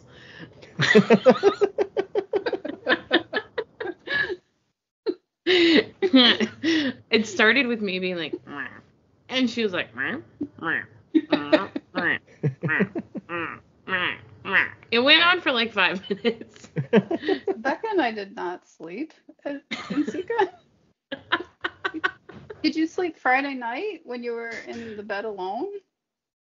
Oh, that's good. I did. I mean, yeah, I think that had I not slept Friday night, it would have been a rough drive back. Yeah. It was rough. Yeah. I'm honestly so impressed I didn't get sick. Honestly. I didn't get sick either. I actually went to the doctor today because I still had a persistent, feel like I had a lump in my throat, sinus infection. So oh no, that's what I got from NCECA was sinus infection. All the other symptoms went away, but I still had that sore throat the last few days. That's what we so bad, yeah. We need to make shirts that say I went to NCECA and all I got was this cold or sinus infection. Yeah. Yeah. For reals though, it's like the NCECA bingo should have a got home and got sick. Mhm. Yeah. Yeah. So yeah, if someone's listening and they want to like apply to present it in NCECA, I don't think it's that difficult. You just have to do it. Yeah, I was thinking about it last year, and then I'm like, okay, I think it's officially time. I'm gonna do it. I was talking with Becca. We want to do one for pot swap. We want to tell people about pot swap and like the evolution of it and what it's become, and it'll just be a fun thing.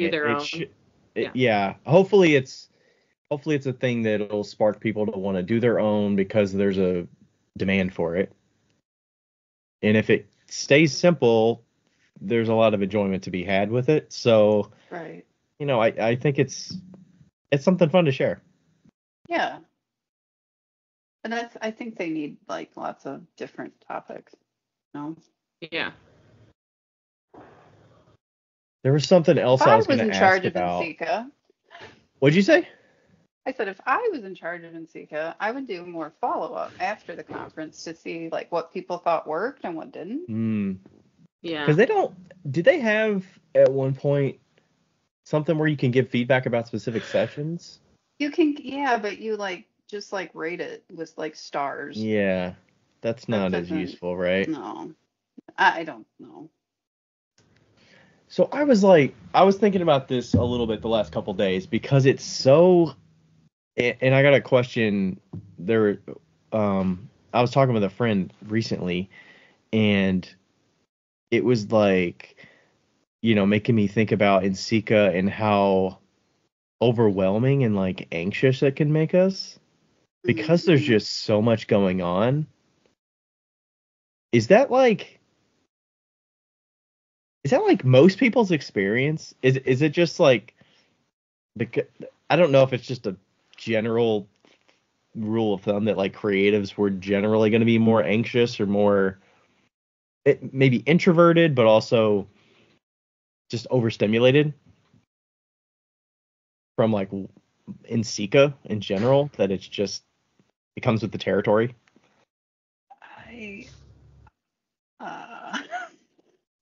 Well, I don't know if that's a question, but if you think about it, NCECA was like created for students, right? It was not created for us. You know, it was created for like students, and it would make sense that they like teachers would start it, you know? But like now what it's evolved into is just like a whole like conglomerate of people that don't want to be there but have to be there, but really enjoy being there but get sick after being there. Like So do you think they should have like, they should break it up into like, I don't know. See, and some of the other questions that were coming to mind were like, is it something that has become to the scale of like it's trying to be like everything for everybody?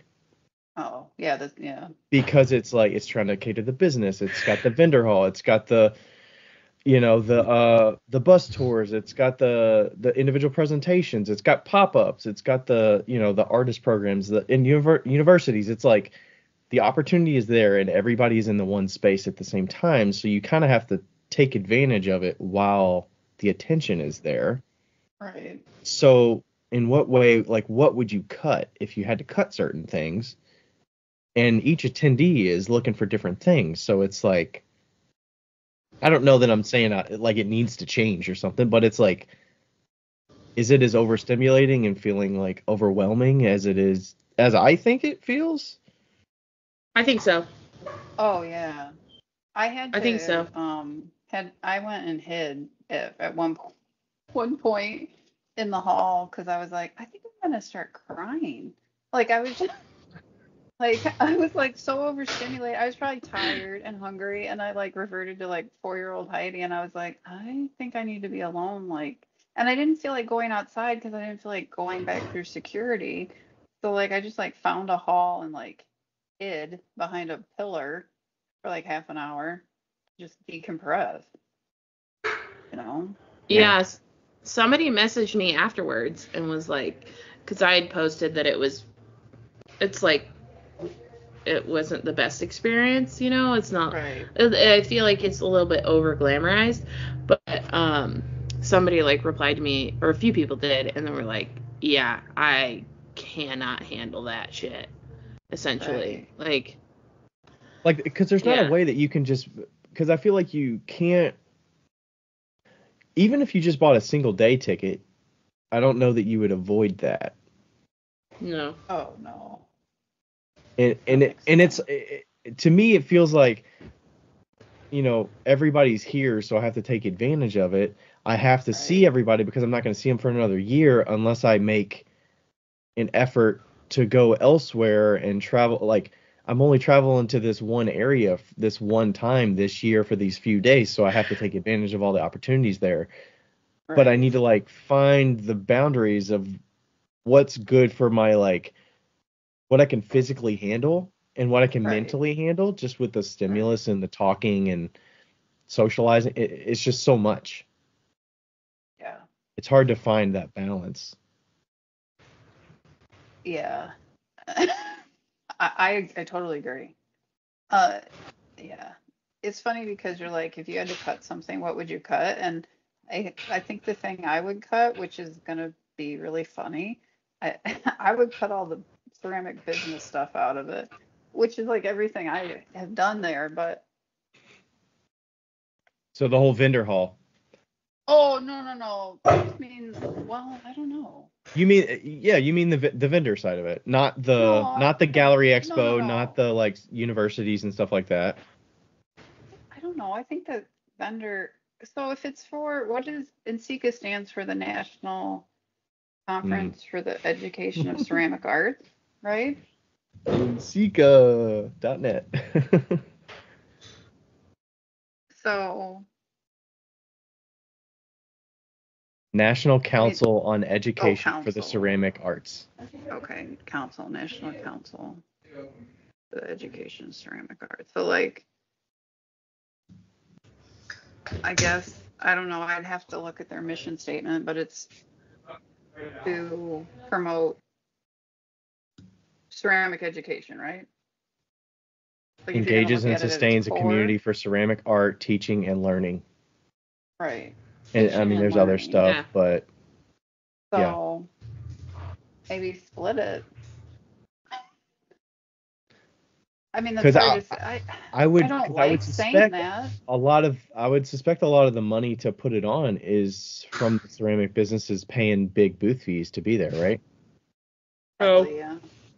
Oh No? no. Was Where's it from most of membership? the money coming from? I think Besides, a like, lot of the registration money's fees? actually.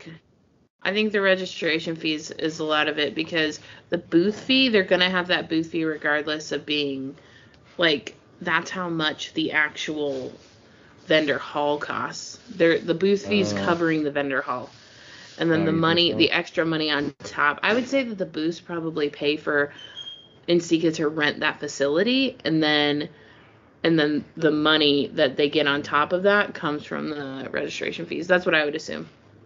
Mm, Because let's see, 6,000. I mean, obviously 6,000 people are not paying for a ticket, but right. I don't I don't know what know. the average ticket cost is. I would guess 300, but probably not. Yeah, I but think the thing that, you have to remember that the booths only get a certain amount of tickets. They're not getting unlimited tickets. Well, So yeah, but but even if I just did 600 or 6,000 times $300, I don't know if $300 is an average ticket cost or that's like a full pass, right? For like all of it, maybe, or 400 something.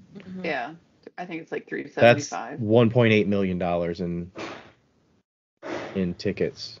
If you're I think I talking, it's mean, actually, but I didn't mean to interrupt you, but I think those numbers are actually in my NCECA journal, which I do not have here. Um, it breaks it all down. There's like a little pie chart with everything, the revenue oh and yeah. expenses. Yeah. do you mean like they have an annual report that shares that information? Yeah, That's Oh, cool. okay. yeah. Which doesn't help our discussion, but Yeah, there I is mean one. there should, and I was also playing with the idea of like, there's talk of like FOMO when you're not there, but how much FOMO do Hmm. the people that are there feel because they can't be there for everything that's available and they can't Right. like I was feeling some, I don't know if FOMO's the right word, but I just felt like overextended. Like I had Yeah. I mean you have to pick and choose regardless, Right. which I mean it's probably better to have a big buffet and you can pick whatever you want. Like, Right. but But I felt more overextended this year than like last year. But that's my fault. I mean, I was the one that was like, yeah, I'll do this panel and I'll do a demo and I'll do a pop-up. And, mm, in retrospect, like I don't know if I should have come in on Tuesday and like left later on Saturday. I don't yeah. know. I think we all agreed that coming a day earlier would have benefited us more. Right. But also, I realized, well, somebody said something. Oh, Rachel did. It was Rachel's birthday on Tuesday, and I'm sure that's a lot of the reason why we didn't leave until Wednesday. Right. Yes, that's a good point. I actually didn't Like, mention that in my reasons, but had you I should have mentioned that, I remembered. would have been like, oh, yeah, duh.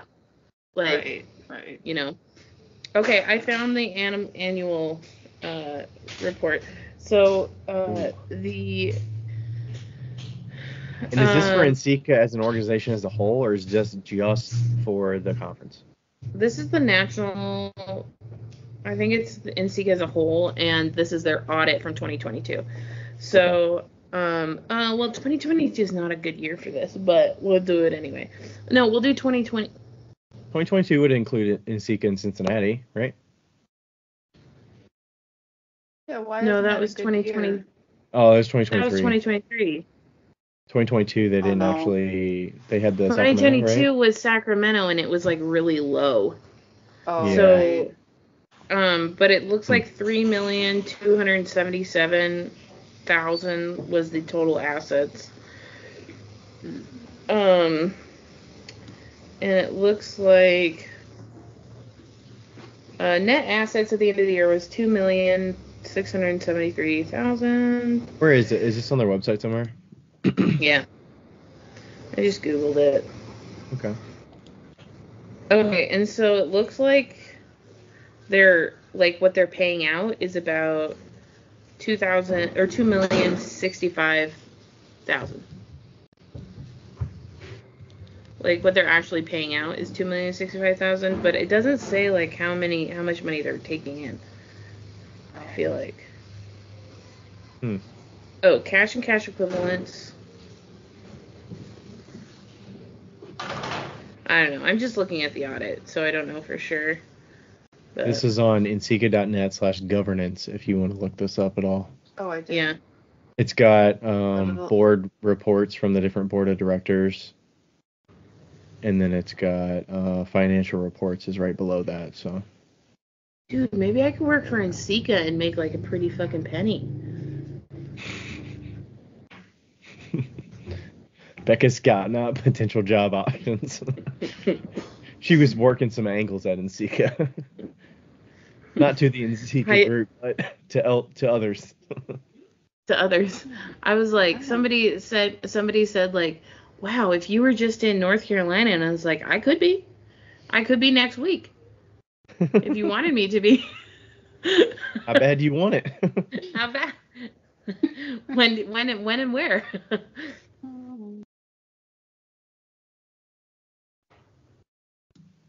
But yeah, so they have those little stats on there. Yeah, and I wonder how many people go and don't pay for a ticket. Like, what would the experience be if you didn't pay for a ticket and you just went? Probably a lot calmer. Yeah, because a lot of it you can take advantage of. Like, you can go to the pop-ups for nothing, right? You could go to the galleries. You can do. I don't know if you could do bus tours without paying for a ticket. Maybe you can. I don't know. I don't know. I've never done bus tours. I've never had interest in doing bus tours, but So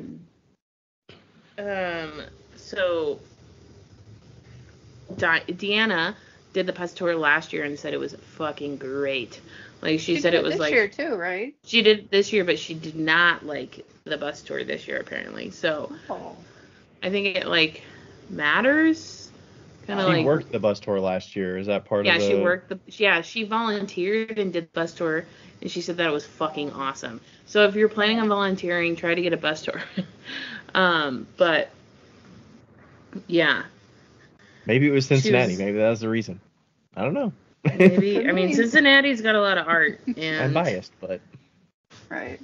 Yeah, I mean, I have a feeling that the bus tour in Salt Lake City is not going to be that great. But, I don't know. You're really talking up Salt Lake City. She. On another podcast. She has really been talking it up. Yeah. Well, like, it's not me. Nightlife. It seems like we're shooting for pleasantly surprised from the different information we've heard about Salt Lake City, but I have no idea. I think we're shooting for pleasantly surprised. I'm going regardless, so I don't. It'll be what it'll be. Am I. You know what? Maybe it'll be amazing because it's not so overstimulating because there's not too many things to distract. That's true. That's true. That's a good point. Yeah. I don't know how walkable Salt Lake City is, though. Like, near the convention center. I didn't really walk around this year. Yeah. I know a lot of people walk, though. I wondered if people would be afraid to go to NCECA in Detroit because it's Detroit. Let's hope for it. Is the convention center, like, right downtown, as I would expect, or? Mm-hmm. Yeah. I don't know. I think Detroit, I feel like Detroit's safe, but it's just another big city. Yeah, I feel like it has a reputation, and people are like, "Oh no, Detroit!" Like, Detroit's pretty cool. Yeah, like, make sure you don't stop a full stop. They'll shoot ya. Like, Right. So when we did the podcast, Ryan, did you want to talk about NCECA more? No, that's Yeah. good. Becca's like, no. Becca, when we did the podcast before, and Ryan, we were going to follow up on your wholesale line. yeah. Well, I've made the wholesale line. Is it wholesaling? No. But is it made? Yes. Where is it? Right. Is it on What do Fair? you mean, where is it? Yeah, it's on Fair. Okay. I got 0 orders from the big sale that happened, and Andrew said he only got 1 order from the big sale that happened, and last year he made 10 grand. So, Oh, like Fair had a sponsored, like, a specific big event that they get buyers for? yeah. Like, okay. I can't believe he made 10 grand. Are you on Who Fair even still, Heidi? knows? I am, yeah. Did you take advantage of this big sale? I did. I had 3 sales and I was happy. Yeah. Was it 10 grand? Yeah. No, it was like 3. Was it like 1 3 grand? grand. It was 3 Hey. grand. 3 grand's nice. Yeah, that was good. Yeah. But It's pretty sweet. 10 grand seems like a lot, especially for greeting cards. That's a lot of greeting cards. Yeah. Well, I mean, he's been selling a lot of different stuff too. He sells a lot of shit. Who even knows what he sells? But yeah, Fair's kind of disappointing, but I have had a few orders. Online's just disappointing in general, but I'm still trekking on. Is the Fair as SEO important as Etsy is? I guess the buyer's market is smaller. It is, but it's more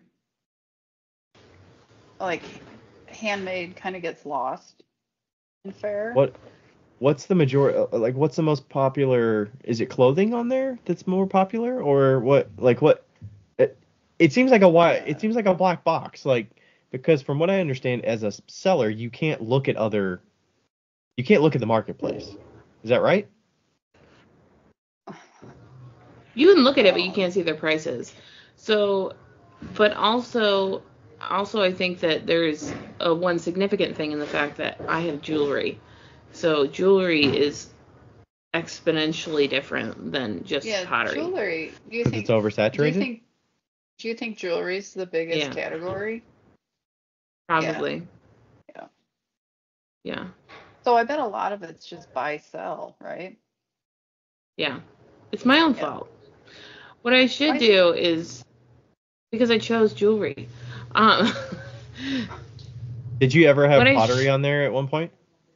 I did it at one point. I think that I feel like I should put pinch pots on there. But I don't know. So let me ask you this. Is your jewelry selling well in general? Kind of not. I just kind of like feel like a full-on failure at the moment, but also we haven't hit any good markets. Like, I haven't had any good markets, you know? Right. So yeah, I think that jewelry is kind of flopping, but I'm still like making it work because I refuse to not let it work. Like, not make it work. But I think pottery, I made more space in my van, so I might have to just start making more pots, which is fine. But do you want to sell more jewelry? I'd like to. It's a lot easier to make. Okay, well, actually, it's probably not easier to make. Are you looking for feedback? Also known as unsolicited. What is on you? What do you have? Sorry. Buck is up. He is in your kitchen. Yeah.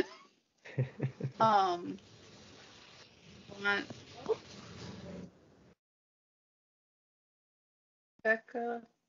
She was wondering if you were open to feedback live on the podcast or not. Sure. I probably already know this feedback, but continue. Oh, okay. Tell me the feedback. No, just tell me. You tell me. I probably have already heard it, but that's what I'm saying. Tell me. Oh. Well, I would. Oh, here. Let me see something. So, I think your pictures are really fun. Your photographs. Are they the same on Etsy as they are on Fair, or are they different? Because I know what your Etsy looks like. They're different, but I mean they're the same, but they're closer. Yeah. They're more up close. Okay. Yeah, Ryan's already told me it's my pictures, but I also don't think that it's like. I just said I thought they looked kind of dark. Like it was hard. I don't know if it was the brightness of the background made it look like the product was dark, so it wasn't popping like I'd expect it to. And I didn't know if I was seeing the colors wrong on my screen or if it was the photograph. That's what I'm going to suggest, is just bumping up the brightness a little. Well, they're pretty bright. I think that most people's screens are not bright. So I don't know how I can bump them up even brighter. How much does the background limit how much the product will pop? Well, look at this. Why isn't this? See that one? You sent me that image? Mm-hmm. Do you remember that? Yeah. Photo? Those are really bright.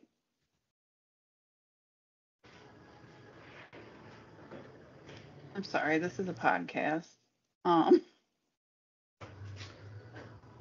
But these are the same thing, right? Yeah. But they seem a little darker. I don't know if it's but then the clays. Go ahead. Yeah, I don't know. I think that if I make it much brighter, it looks like it's not real. Here's my screen of what they look like on the computer. So are the dominoes, the white dominoes, the same color as the earrings? I don't know. No. I don't think so. I don't know. One of them is frost and one of them isn't. So that one seems appropriately bright to me. Those are frost. Those are exponentially whiter than the clay I use. Okay. Yeah. I love the contrast of this and the brightness of this. Yeah. I could put them on black. Parts. I mean, but all of the pictures have a black version, an appropriately. Those are just the pictures to get you to look at them, and then they've got the real ones. But no, I feel that. I understand that. I just haven't taken more pictures. It's I have Ryan. Don't scroll. Oh, Ryan. I'm sorry. Go back. Sorry. Can we go down? Yeah, down. So keep going, please. Keep going. Okay, stop. Please stop. Okay, so see that purple square in the middle, the second. This one? Yeah, that one. Lime green with the purple background. Yeah. Oh yeah, those did not turn out great. I could not figure out a color to make the lime green look good. I couldn't. All I was gonna say is I have those earrings, and the clay in my mind looks a little brighter. Oh yeah. I agree. I don't think it's all of them. I think the ones next to them are those are awesome. The orange. The orange ones. Yeah. Yeah, there was definitely some colors that I just couldn't figure out. And I think that's okay. When I don't know if I told you this, but before I did the Brighter Days line, I made a whole line and I sold nothing and it was garbage. And then in 4 months I had to come up with a new line. I don't know if I told you that. Yeah. No, I feel like I've gotten a lot of positive feedback. I understand that my online situation is not the best. I understand that my pictures aren't the best. I'm not trying to defend myself for the pictures at all. No. I didn't think. No, I know. The pictures are bad. But I think that that's part of the reason they're not selling online. But I don't know. Like, the reason I went with a colored background was because I thought that maybe it would stand out on fair because everybody has white backgrounds. Right. And so apparently it didn't work, which is fine. I just have to, like, take new pictures and, like, redo it, which is also fine. I seem to get, like, a lot of positive feedback at the shows, but like, not a ton of, like, buying. I don't know, because I'm really just selling at a farmer's market right now, so it's not really, Oh, okay. you can't really like quantify a farmer's market, you know? Right. Like, because they're not necessarily there to buy art. right. I mean, like, they're like, I heard somebody walking by and it was like, I wouldn't even call this a farmer's market. And I wouldn't either. It's just like a bunch of vendors that, like, are, you know, it's like a bunch of artists. They don't even have farmers. Like, there's no farm There's no in the produce or market. meat or anything there. There's, like, strawberries, and I don't know if it's just because it's not, like, in season right now, because we're still technically, like, in winter, so I don't know what it looks like in the summer, but Yeah. it's, like, you know, it's like a winter farmer's market, essentially, so, It's slimmed down, yeah. yeah, so, yeah, so I don't know exactly how, I don't know how well those are, you know, selling and stuff, so, I don't know, I'm just, like, trying to stay alive. That's where I'm at right now. I've been there. And it hasn't been that long. Like, you just launched that line the 1st of January. Right. So I still have to, like, see how the summer goes. Like, I realize that it's, like, not the best selling time. Mm-hmm. You know, when I did that, like, 25% off sale, I sold tons. So, so I think that I was going to do another one once I got, like, all of this stuff done to see if I could kind of, like, get another sale, like, do, like, a 25% off sale, like, once every 2 months or something. I wonder if you should do, like, a quantity sale, like, if you buy $100, you get $20 off or something. Yeah, or, like, you buy one pair of earrings, get 10% off, buy two, get 20. I don't know if Etsy could do that. Oh. On Etsy. I don't know either. You can do apply discount by minimum item. You could do, like, minimum price. You have to spend X number of dollars and then it'll give the discount. Oh. It would be a discount code. Yeah. It wouldn't be like a built-in, and, like, thing. They'd have to choose to do that. Put that code in. On my 25% off discount thing, I made $15 the minimum because I didn't want people buying my fidget stones and just, like, getting 25% off a fidget stone, you know? Right. So, yeah. I think that's fair. But most people spent, like, $50. Oh, that's you good. know? So, I mean, like, the sale went really well. So, I'm wondering if that, like, well, we have a couple of things going against us in the sense that it's a election year and the economy's shit. So, yeah, should be a fun summer. This is a thought experiment of what would be if you made the same amount of money over a month and you made fewer sales but the same. This is a pricing question, I guess. Would you rather sell fewer things at a higher price or do your 25% off sale and you sell more in a short period of time? So why would you not just cut the price 15% every day of the week? If you still sold the same like you say, made the same profit, but you sold more volume, would that feel better because it's more consistent, or is it Why like did settled on a price? JCPenney's make money, Ryan? I don't shop at JCPenney's. I'm guessing you're going it to matters the sales what that sales drives sales. Why does Cherico Pottery have a $5,000 mug and then sell another one for $20? Like, Does that's he sell how it? he sells. That's how he sells all of his. Yeah, that's the moon mug guy. Yeah. It's like, no, it's the whole JCPenney's deal where, like, everything is a normal price, but you always get a sale, so people always flock to it. Like Kohl's. Right, it So what doesn't makes anyone matter. want to buy it on a day because they know that it's going to go on sale at some point, so they just never buy from you until there's a sale, right? Yeah, I guess. I don't know. I mean, nobody ever buys from me anyway, so. Where does that where do you think a Well, customer let's that see. buys Okay, at full what price would be feels a a certain way when they reasonable? see a sale come up often and Okay, they missed it? here. Let's think about this. Let's put okay. Let's think about this. If I lower my price, okay? Mm-hmm. If I lower my price, that's fine, but then I have to lower my wholesale price. And my wholesale price is exactly where it needs to be. But you're not Okay? selling wholesale. I wonder if you should raise your prices. Raise them. Yeah. $60 for a pair of earrings. Mm-hmm. I don't think I'm fancy enough for $60. I think But you are.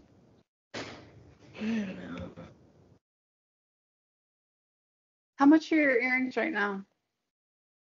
28, 38. Shit. Sorry, one of my earrings just cracked. 28, 38, and 45. Your studs are And 18 on Etsy. Studs are 18 and then 20 Yeah. for the bigger ones. Can I ask you a question about? Because I don't know a lot of. That includes free I don't know shipping anything too. about ceramic jewelry. I tried it for a minute and I didn't like it. Do you know people who sell ceramic jewelry? Like, are your prices comparable to theirs? Yeah. Yeah. Yeah. Deanna sells jewelry and hers are probably like 48 for her big ones and 30 something. But hers could sell for like $100. She uses gold Easy. lister on a lot of hers too. Her shit is so good. Like, I mean, I wouldn't put my stuff in that category just because hers is very No. quote unquote fancy, you know? Is Okay. the jewelry ceramic market big? It's getting big. Very big. If you mean, you know, that show that we went to, that like Pot Stars or whatever, there was probably 6 booths with just jewelry. That's all they sell was jewelry? Jewelry, or maybe they sold cups, but Or mostly is it, jewelry, yeah. because I saw like Julianne had some, but her mug might be $200, but I thought the jewelry was a way to get to customers at a cheaper price so that they could own a piece of her work, but it's more marketable because her prices are What am I higher than doing? the average mug buyer. What am I doing then? Becca, do you know how much like Lily Lund sells her earrings for? I don't. Because I feel like I don't even know. your styles are comparable. Yeah, I don't even know how much she sells her cups for. I think they're like 125. Okay. I'm looking around. I'm sure. Her earrings. Mugs 125. Her earrings are 40 for dangle spring ducks. Yeah, about $40. I think that's way too low for hers. I would pay 60, at least 65 for hers. 32 for the cheapest ones I see. Yeah, like she could be selling those for at least 60 to 80. Everything's out of stock except for a couple that are low stock. Yeah, I think that How much are your earrings with the like sprinkles? those ones are 45. The triangles with the sprinkles are 45? Yeah, 45. The circles are 38. Just say it. I think you could sell those for more. Those are super cool. I know. So you think she's missing out on sales because people don't see the value in them because they're kind of a middle ground price? Mm-hmm. Yeah. I don't even I have think my prices out though. Like, But you have them online. They're on Etsy. well, on Etsy, I guess, yeah. All right, this is what you're gonna do. I'm done being around the bush. I mean, it seems like if she does a discount, she's going to get them at the price that she has now if she raises them 25%. Right. So, have you set up your Etsy ad yet? There's somebody pounding. I don't know what they're doing. $1 What are they doing? They're pounding back there. Have I set up my Etsy ads yet? I mean, I did. And then I took them off because I think they could work though. I want you. All right, Ryan, I'm taking over the podcast for a minute. Do it. Okay. Keep them on for 6 months. Okay. How much should I dedicate towards it? $1 a day. That is it. Okay. $1 a day. So you're going to spend $180 over 6 months. Yes. And then is your shipping? You have free shipping on Etsy? Yeah. Okay. Because shipping's $5. Tops. Okay, that's fine. So that'll help your rating, right? Yeah. And the Etsy ads are going to help. Mm-hmm. Yeah. And you're going to raise the price of what do you call them? Terrazzo? Is that what they call them? No, I just call them the confetti triangles. Okay. I would raise the price on those. Seriously. Those are so Heidi, cool. Tell me how much I should. Tell me exactly how much I should charge. 60. Okay, If $60. you feel like that's too much, do 58. Okay. How much should I charge for the hoops? How much are they now? 38. 38. The big ones? No, they're all just The one bigger size now. Oh, they are. They're all just like that size. Like a quarter. Yeah, it's the You size. can keep those. Are those easy to make? Well, they're not the easiest, but they're not the hardest. Well, 48 then. 48. How 45? how much? 48? The sticks are all easy. All the sticks are very easy. How much should I make the circles with the hole in it and the crosses and the? What are the crosses? Let me look. You're talking about the terrazzo circles with the circle in the middle? These ones. Oh, those are so cool. It's like I know, I like this. How much are those now? 38. 38. 48. 48. How much are these ones? Those are the closest to the ones you just said to go to 60 with the triangles. 48 or like 55. Okay. Okay, I'm gonna do Heidi's prices on Etsy. What's the goal here? Yeah, to sell things. I know, but you need a number. Like, what is pass or fail here? You have to sell. You can't just say make back the Etsy sales ads thing, right? Because that's $180.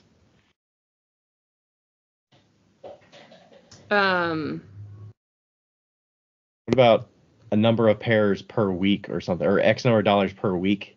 Would that be a reasonable goal? I don't even make any dollars per week right now.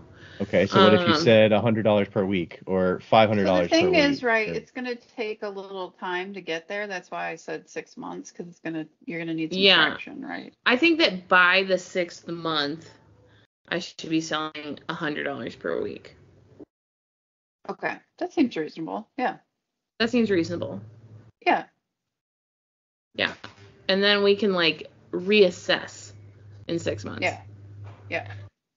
You just have to. And me and Heidi will do a podcast by ourselves in 6 months while I'm at her house. Without me. All right. Without Ryan. No, we can have Ryan. Yeah. So Erica asked me.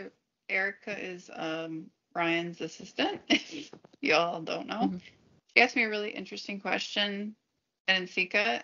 If I'd ever seen someone's mug and I thought they should lower the price. Oh, yeah, what did you say? That's a good question. Yeah, and I was like, no.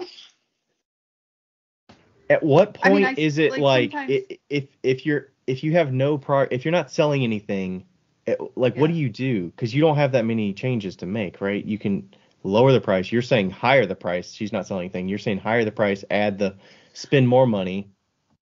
How do right, you spend more money if you're not selling anything? right. So I think part of the problem is, and I was in this boat, is you don't have any money, right? So you don't have like much of a runway to experiment, right? Yeah. Because you need money, like you need money. You're in survival mode. You need money. You can't wait 6 months. You need it now. So somehow we have to get you to where like you actually have enough money to live, right? So that's why I'm like, I don't want you to like charge $150 for your earrings. I just want you to increase it a little bit more because like that little bit, if you sell a couple more pairs of those earrings, that'll really help you out. Yeah. So, um, I totally lost my train of thought. You have to The learn to live with discomfort. right. Selling things for a living is can be extremely uncomfortable at points, right? Because people are gonna not think your stuff's worth it.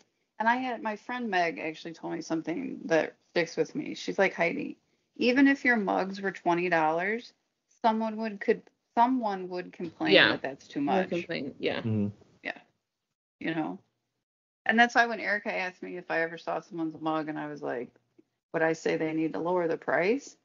No, because like just because I wouldn't spend that much money, that doesn't mean someone else wouldn't because I'm probably not their target audience, you know? Yeah. What about okay, I have a Yeah, question. With yeah, this increase in price, right. does this also assume like certain packaging? Like, when I'm at a show, I like put them in bubble wrap and I hand them over, right? And I feel like at $30, $40, that's acceptable. Does the $60 increase mean I need to like start bringing boxes, which is fine, but like should I have like jewelry boxes? Yeah. And also that means that like I also feel like my display is not $60 an earring Does she keep those same prices at a show as she does at a online? show. Yeah. Yeah. I feel like my display is not, I mean, But let's it's, make it so it is. I like my, I just changed it. But maybe you don't have to tweak it as much as you think. You know what Just I on the mean? margins a little bit, maybe. Yeah. Because, sometimes I think like people think if like you said, Deanna's stuff is fancy, she could get more money. Well, that doesn't like being, sometimes I think like bright colors and like more fun stuff is like, oh, you can't charge as much, like it's childish. No, that's garbage. You can charge just as much. Yeah. You know what I I do mean? have a friend, I do have a friend with a,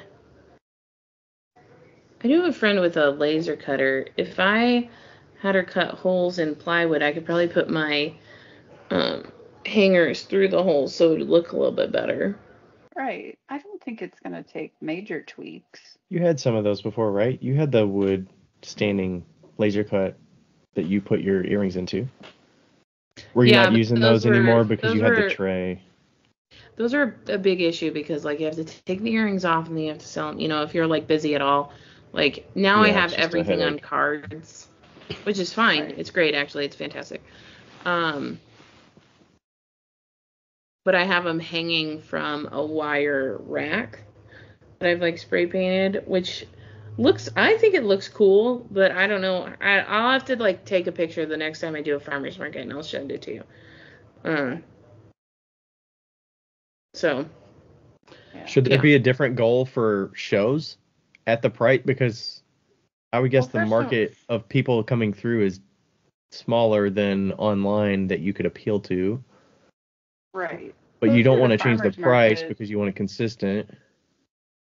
yeah, but I don't think. if you're at a farmer's market, try and sell your like less expensive products, right? Try and push Yeah. those. I mean, Yeah, I do sell a lot of studs at the farmers market, which I like, and I started making rings, which are really cheap, like $10, you know. oh, yeah, And they're like really cute, and they're like the ones that adjust. So I don't want to make them more than $10. They're oh just yeah, like an easy sell. yeah. I mean, I don't expect you to like sell a $700 mug at a farmer's market. I'm not. Hmm. No, obviously I not. do live in reality, Yeah. Yeah. you know. And I mean, like, And the like, farmer's market is just to get by, essentially. Right, yeah. Yeah. like you were saying, you can curate what's there, so maybe you don't Yeah. take too many, or maybe it's just the way you display it. You don't display the fanciest stuff that's not going to appeal to the average buyer. Yeah. Yeah. And Yeah. does she do anything different from the wholesale perspective? I'm guessing the wholesale prices are going to go up because the retail price gone up. I would. What about the product availability? Like, does she still have the same availability of wholesale items? Is there a benefit of having fewer items, more items? No, It's hard. we very specifically did the amount of things we did because we did them Yeah. the way we did them. Yeah, I think it's too soon to say because we just haven't had enough sales yet, too, wholesale. Yeah. So that's the thing. That's what I meant by like having a long enough runway. Like you have to allow yourself enough time to have actual like data to look at, Right. Yeah, for sure. So. Well, I'm doing an actual market in 2 weeks. Oh, where? Here. It's not like a high-end market like the St. George Art Festival was last weekend, and I probably should have done that one, but I didn't apply in time. Oh. And but they had so many potters. I feel like I don't know if I would have done well or not, but there's like 400 fucking booths, so many booths. But yeah. Were you treating the other avenues, the dominoes, the pinch pots, the fancy pot? Are those just other ways to basically let the runway go longer so that the earrings can flourish? That's basically the idea behind it, right? Yeah, I understand that I'm just kind of like following a track with the earrings, so I've just been doing the stuff that I know will sell. Yeah. And also I like making the dominoes. Yeah, they're fun. I think there's a They're demand for fun. that too. Hopefully you got a good response with the pre-orders. Yeah. Well, I've got to make a shit of them, so yeah. By the end of April. Huzzah! Have you done pre-orders much before, Heidi? Me? Yeah. I did one in January. How'd that go? Well, I was doing it with my friend Meg Tang. She does jewelry. And so Oh, yeah. she made some birch earrings and a birch necklace, and then she asked me if I would bring my birch back. And I said, a birch ring, jewelry dish. And I said, sure. And her goal was 3. 3 pre-orders? Yeah. Because she had never done That's one cute. before. And I was like, gosh, I hope we sell more than 3. And we sold 16. So that was okay. Okay. Nice. And that was slipcast? The slipcast dishes? Yeah. Okay. Mm-hmm. Yep. When's the last time I did a pre-order? I feel like I've been a little all over the place lately, so I haven't done pre-orders in a while.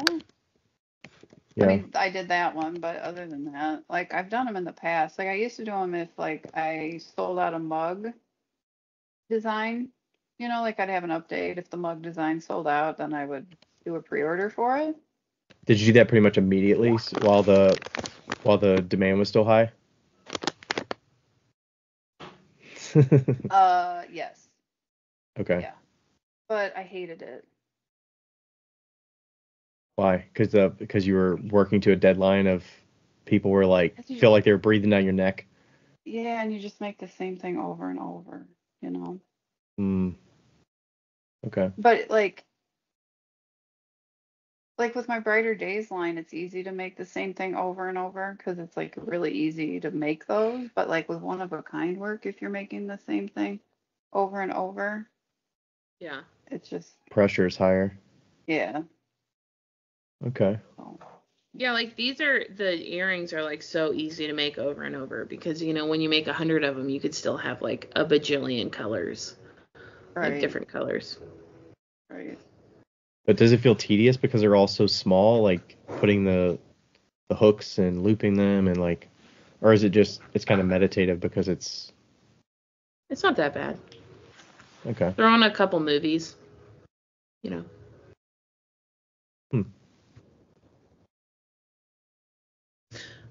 All right. We'll wrap this one up because Becca has a big headache. I didn't eat dinner. Oh. And it's like 7:30. But I wanted to tell you, Ryan, that I made a huge pot of chili yesterday. Oh, nice. Regular or Cincinnati? Regular. I don't make many Cincinnati beans. chili. So many beans. No one does, Ryan. Oh, no. No one does. I'm kidding. We can go, but I think we have to do like a part 2 because we didn't get to talk about Ryan's pricing. Yeah, we I didn't. agree. Should we do that on Wednesday? We can. I can. I don't know if Heidi can. I don't want to promise Heidi can schedule something in 2 days, but... Yeah, I just don't know if I can talk for 2 more hours. But I feel like if we Damn, I feel like I I got out of this until you just said that. I don't know. I feel like what? she was going to attack it from the other angle where she's...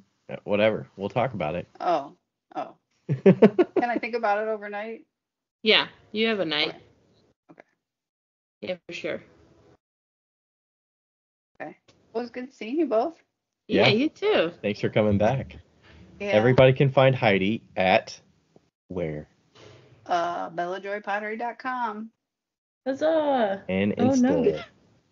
Yeah. BellaJoyPottery.com. Or just spell at Bella Joy Pottery. All right. Becca, any last words? You dropped something. No, I just found out that this bag of whatever it is, Gersley borate, has a giant hole in the bottom. And now it's all over my foot.